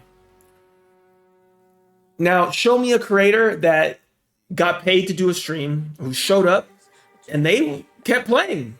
They kept streaming. And they were like, I don't care about the clock. Yeah, I got paid to only play the game for a period of time, but you know what? I'm having a blast. I'm going to keep fucking playing. You show me that, then I'll be like, oh shit. That was really interesting to see. You show me an instant stream turn off, I'm like, maybe that was a money grab. Maybe. Granny says it's not a scam. You're sitting in a casino, expect to lose. It's nobody's fault but your own. That's economic PvP. You need to get gains from MU. It's that simple. And this is coming from Granny Kills a Lot. And Granny, I also saw that in the stream yesterday. I specifically saw that yesterday as well. Granny, you said, and I quote, Granny, that you made $4,000 in the past 2 years, Granny. So that means that, Granny, you're a profitable player and you're a frustrated player. So I saw that shit, Granny. And yes, I'm paying attention to these things because player behavior is fascinating to me. It's fascinating to watch your frustration, to watch your comments, to watch you still play, to watch you talk about selling out, to watch you advocate in chat, to watch you sell things at the prices you're pitching them for with Glass Cannon, I think 14K. Watch you do all these things and watch your decisions. It's fascinating to me to watch from a player experience standpoint, even with you, Granny. And that's what a lot of you that I'm building a relationship with that are in this community. It's the same thing with Messi. It's fascinating to watch Messi's interactions and his comments and what he does and how he participates and how he plays. It's fascinating. It's fascinating with other players. It's just, I could go on, but it's really, really interesting. Messi says 10 years ago we had a director who cared about the players. Now we have none. Gretty says, sure, you can hit big, but you'll never sustain this. Nocturo says, yeah, someone just lose 0 Hoff and hunting the newbie come in and cave Hoff 900. Yeah, you can log off to Hoot with your pills. I'm sure somebody answered that in the chat. Mouth-to-mouth marketing is what works, says Messi. He says he's not going to recommend this game to anyone. What, Messi? Even if you're paid, you're not going to do a marketing brand deal, Messi? You're not going to do a summer solstice in Romania campaign if Minarch offers you $10,000, 20K? You're not going to do it, Messi? Maya says, me either. Messi story is free. Lux says, we Romanians have it hard IRL. In game, we play. Toggle says, I actually tell my friends not to play this game because it takes a special kind of person to enjoy this game. Cookie says, we don't allow friends to play. I got dozens of players to play, says Motero, in the game early when it was Project Entropia, but most of them, for a lot of years, come to play. Messi confirms that a large number... Oh my god, I'm so behind. Messi says the large number in Entropia is Sweden, Romanian, US. Sounds about right. Well, Taylor, the problem was the game was not developed as it should have been. Sweet Cookie, same reasons all other quit. Moro says it's the only market if they spend money. They can product providers if they play for free. Maya says, for me, it's just a money sink. Cough, cough, out here now, a lot less. Pro Player says, where's Ziz to mention the best printing? Free-to-play player. Motero says, a lot less profit, but a lot less for the average player. 1.0 was nice time, says Cookie. Personally, mate, I hung around for Loot 1.0. My returns were so much better than now. Good old times. You were a young Cookie back then. Because if they took Blizzard fragments and certain mobs took, Bunker said on one of his streams, he grinds at work, he wants to have fun in game, and maybe have a nice loot now and then, but currently feels like only grinding, the fun part of looting big is gone. Not grinding just like at work, but we need bigger multis. Head an Aatrox is young for 20k or an Argo for 10k. We need to go back to the big multis like Loot 1.0 10 to 15 years ago. Toggle says, those are only low-level weapons or a trap that drives players away. Once you know enough about the game, you can easily skill from 10 to 40 using a Frontier rifle on a Carebook and not lose as much PED. Gutted the damage enhancer comps. Hey, super check Discord when you can. I got that kill info. I love this game, but so sad at what it's become, says Maya.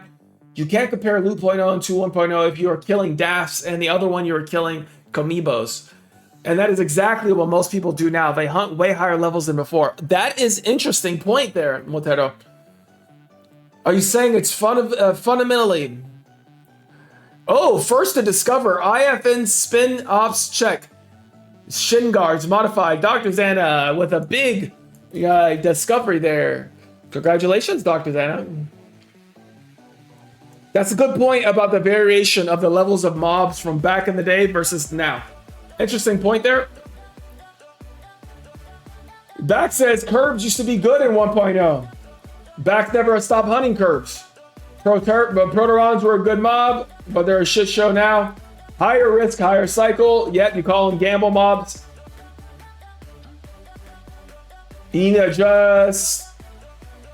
Problem is, not everyone is going to cycle 5k PED a day. People want to play weekends only. 1.2 expects you to grind every single day for 12 hours. Pro Player wants Andrew Tate to advertise EU. You need to catch the waves if you know what I mean. 100% Motero. Got to catch the waves. Got to identify the opportunities to earn. Granny says, we're disposable to Synths. Synths will pay the taxes. Trainwreck going to become full broke if somebody show him Entropia. Cheaper to keep your old people. Yeah, so Granny's responding to that comment about keeping your old avatars versus the new marketers. Montero still plays daily for 2 to 3 hours. We need bigger multis, not 1,000 to 2,000. We need 10,000x multis. The major upside. Sweet Cookie would love it.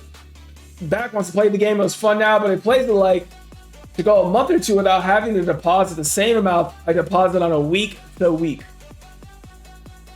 Higher vulnerability for people. Regarding the low percent, you're talking about Fall or Axe or Hormozy's client acquisition strategy. Alex Hormozy also lives in Las Vegas. Fun facts about that pro player.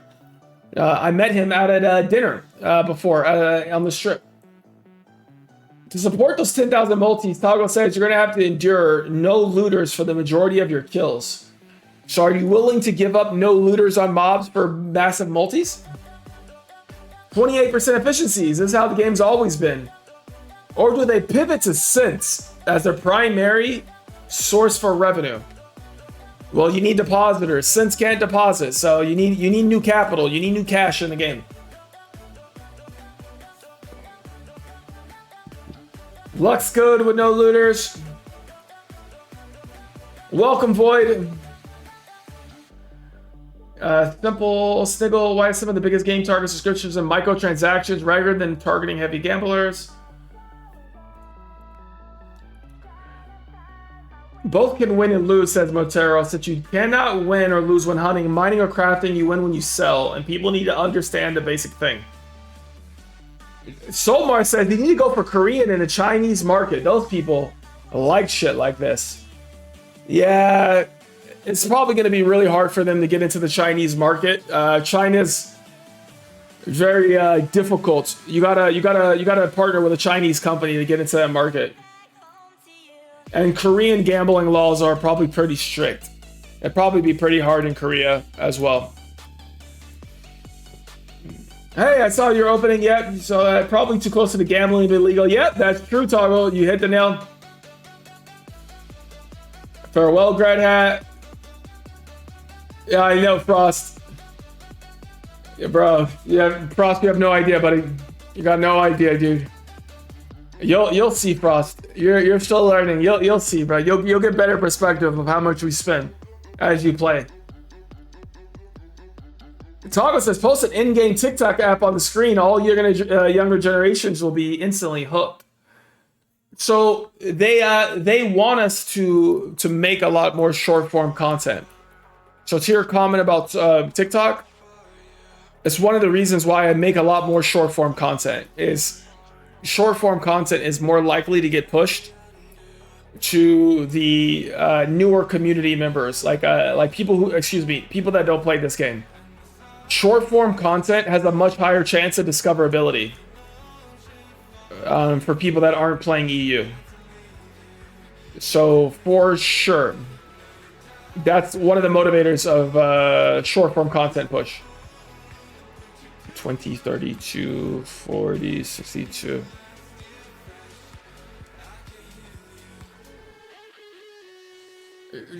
Soul says the idea of streamers like Summit just to show people what Entropia is because nobody knows about the game is like if they don't like it, they never come no matter what. Back says I'm more likely to buy your gaming headset if you're playing an FPS than I am to buy one in your ads. Greg says they should release UE5 before they spend on marketing, also fix all the bugs. Yeah, I asked Socrates about that if you remember in that interview. And it kind of becomes this thing of they had to get the game in a state that they felt like was sufficient to be able to spend on marketing. So clearly they believe the game is in a sufficient place to be able to spend on marketing today. So that's a bit of his decision that they had to evaluate. They had to wait to get the game there. Inmate style, like we need more newcomers. If 10 people deposit 500 and lose quite a bit, we get 5,000 fed. You could go look up the streamer, Montero. Go to his URL. I linked it in the servers yesterday.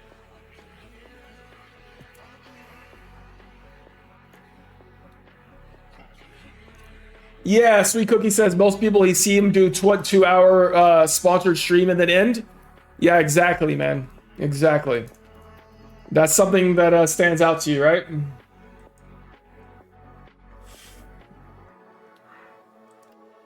Game needs to be tested by a big audience. How many people are going to download the game from 5K online? Same, I would never recommend. Easy setup section of WoW. You can stream on Twitch in the WoW section.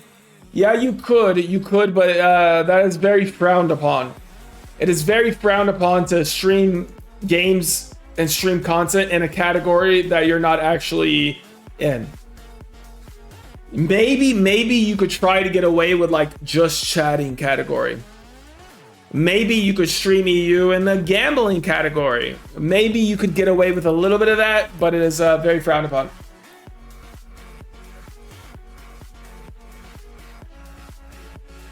Is Souls promoting the game to its enemies? I just got to your message at 6:12 Eastern. It took me 7 minutes, Toggle. I'm 7 minutes behind. Yes, you guys are cooking my brain and my voice.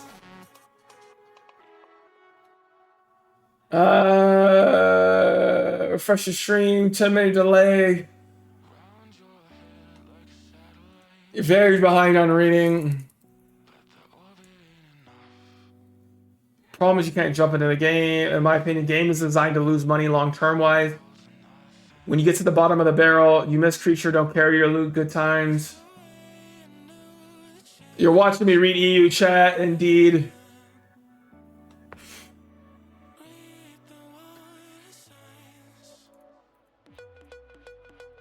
Yeah, that's true. You could use VPNs. That is true, Beck. That is true.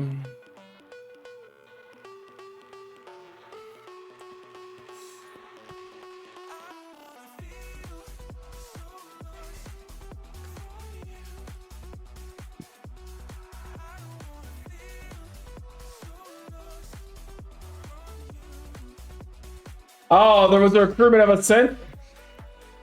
Playpoint Game Society did one.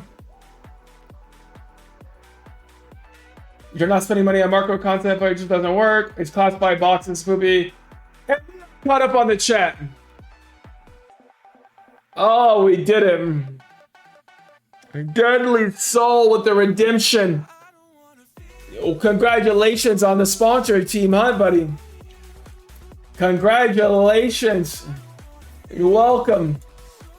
We did it, dude. We did it. Sheesh, Aloish.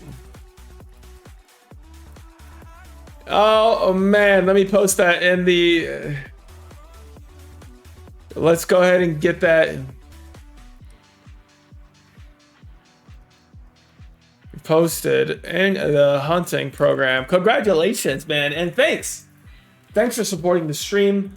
Thanks for being here, guys. It's one of your benefits, hanging out in the stream, supporting the channel. You collect Twitch viewer points, guys, which are redeemable for to participate in different programs. So congrats on that, and thank you.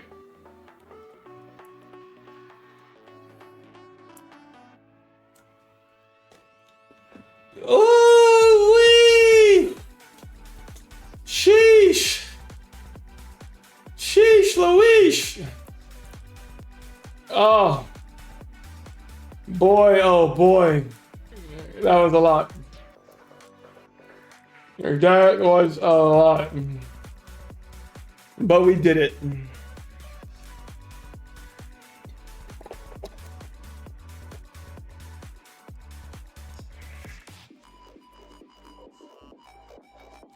No, I'm not behind your kill. I am caught up, dude. It's never over. We're never done. We keep going, dude. We keep going. And you keep on pumping. Oh, man. Sheesh, Louise.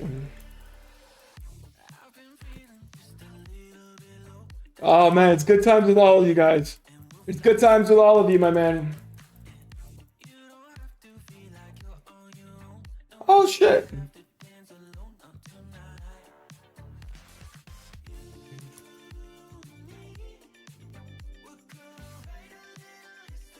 It would be nice. It would be nice to see the category of Entropia grow. I would like there to be more people hanging out. I want there to be more content creators. I want there to be more streamers. I want more people to enjoy hanging out with the community, making content, and doing their thing. What is my SG level? What does SG stand for, Cookie? What is that, buddy?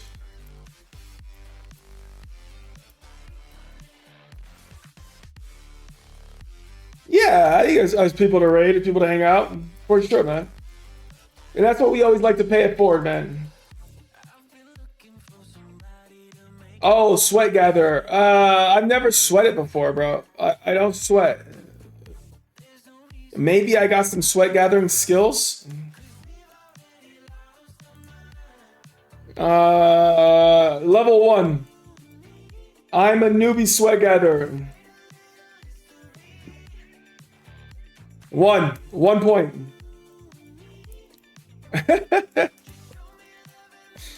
What the frick, guys? Come on. Literally never ever. Never have I ever, guys.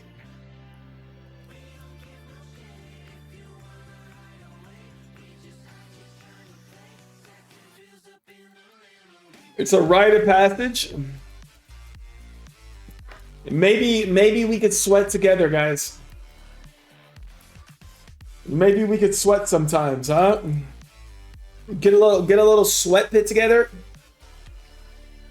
You guys want to do it together? You guys all want to sweat together? We can get a nice little circle, do a kumbaya. We could tell some stories. We can hang out with the boys. You know, maybe we do it one today, guys. Maybe, man. Maybe one day, huh, Kalimpo?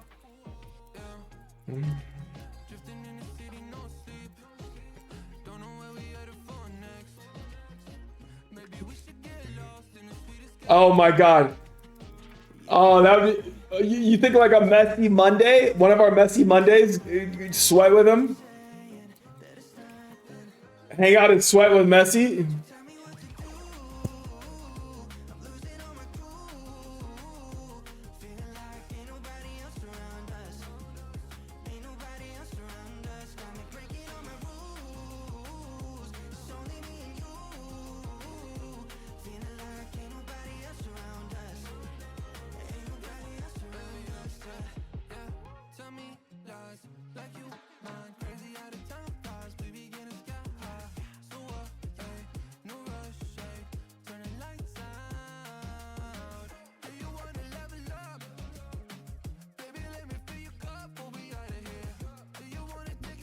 Oh, what sweating? Is that like the sweat and hunting?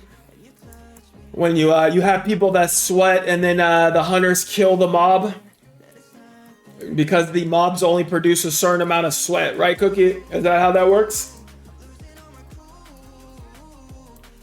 Get like a big one going with the biggest avatars in the game.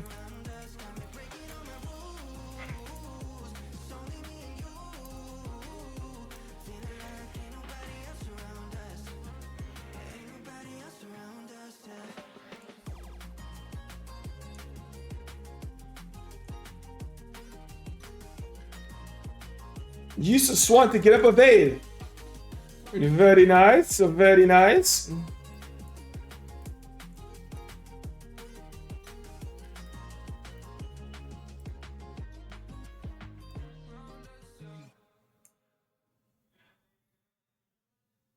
Let's see.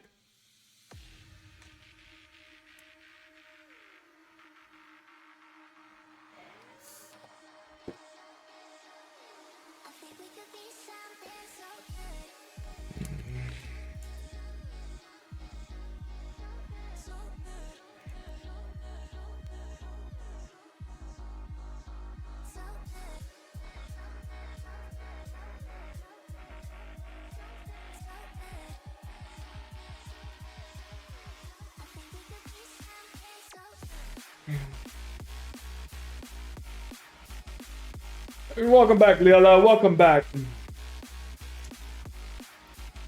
You said get live, summon Husk, and sweat and dry. Wait, can we sweat Husk? How much sweat would Husk have? How does that work?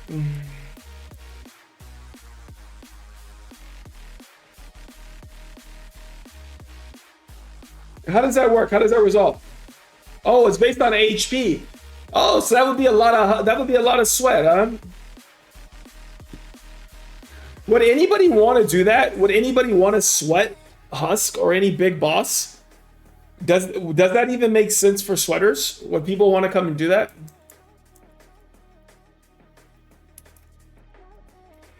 Oh, you can only sweat animals. Okay, that makes sense.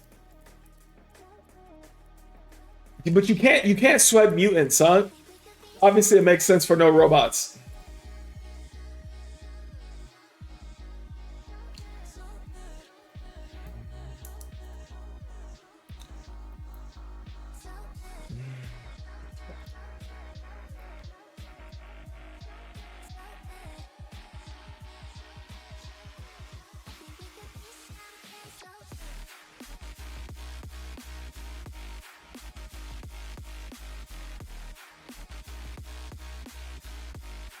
Ah, you guys are educating me. You're educating me about the sweating game, huh?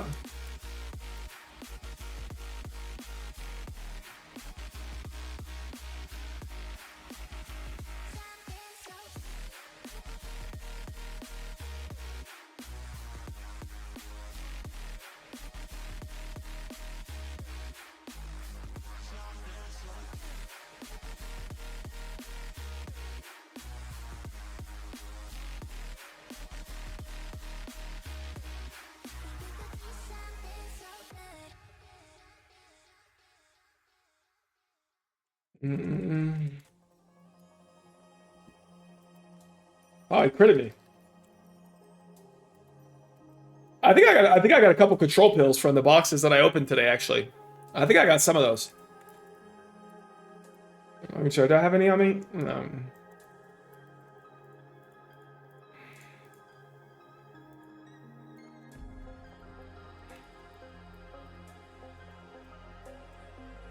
Nay, nay, girl.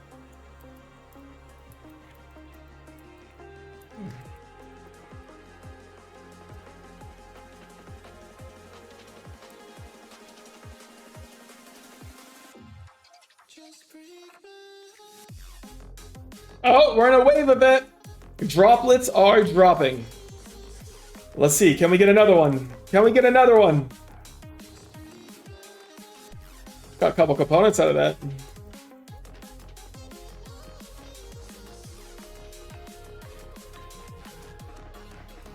Let's pop a candy cane. Oh, there's a stalker droplet.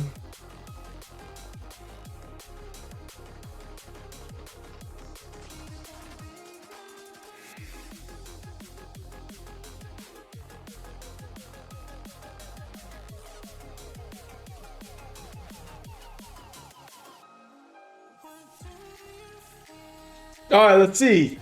Let's see. Can we get it? Can we get lucky in this wave?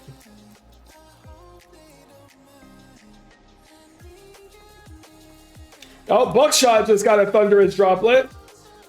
Very nice.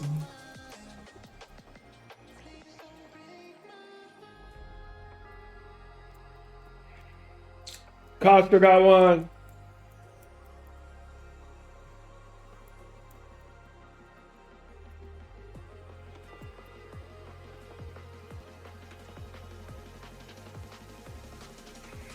Come on, droplet, baby. And supposedly it doesn't global, right? If you have one in your inventory already, right? So like we won't see everybody. We won't see everybody that got them.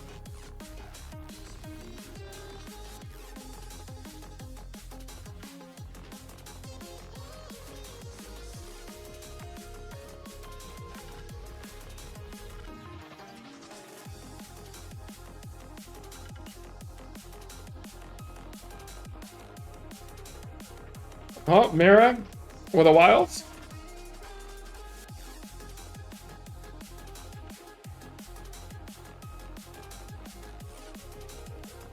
You want to try one on the other side of the group?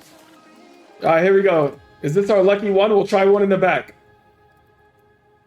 All right, here we go. This one. This is the one you want me to get, huh? Is this the lucky winner? If this drops, knock. If this one drops, knock, I'm going to give you 50 PED, knock. If this is the one, knock. If this is the secret, bro, I'm going to give you 50 PED. Is this where the droplet was hiding, mate? No, no droplet, no droplet.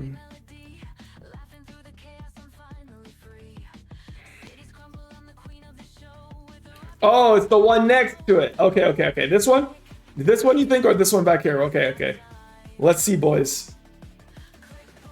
Let's see, guys. Let's see. Is it this one? Is this the one that has it? Nope, not that one. Oh my god, dude. Guys, you promised me. You promised me, guys. Don't tell me I continue to get cooked. I can only take so much, guys. I got all the empty mobs. I never find any loot. Oh my god, guys. You promised me. Well, guys, this hurts me. I can only take so much pain. Stream number 56 is a wrap, guys. We had our interview with Nana. Tomorrow is Rusty Venture's interview. Tomorrow is the day, guys. We will be back. I appreciate you hanging out with me. We talked about a lot today. We had a lot of transparency. We had a lot of fun. Maybe we learned a little bit more today. Maybe we discussed a little bit more few things. We're cooked. We're all cooked together, guys. GG. Good luck. And maybe Doom will be a little bit more successful in finding the loot. I love you long time, guys. Thanks for hanging out with me. I will see you guys tomorrow. Mwah. See you guys.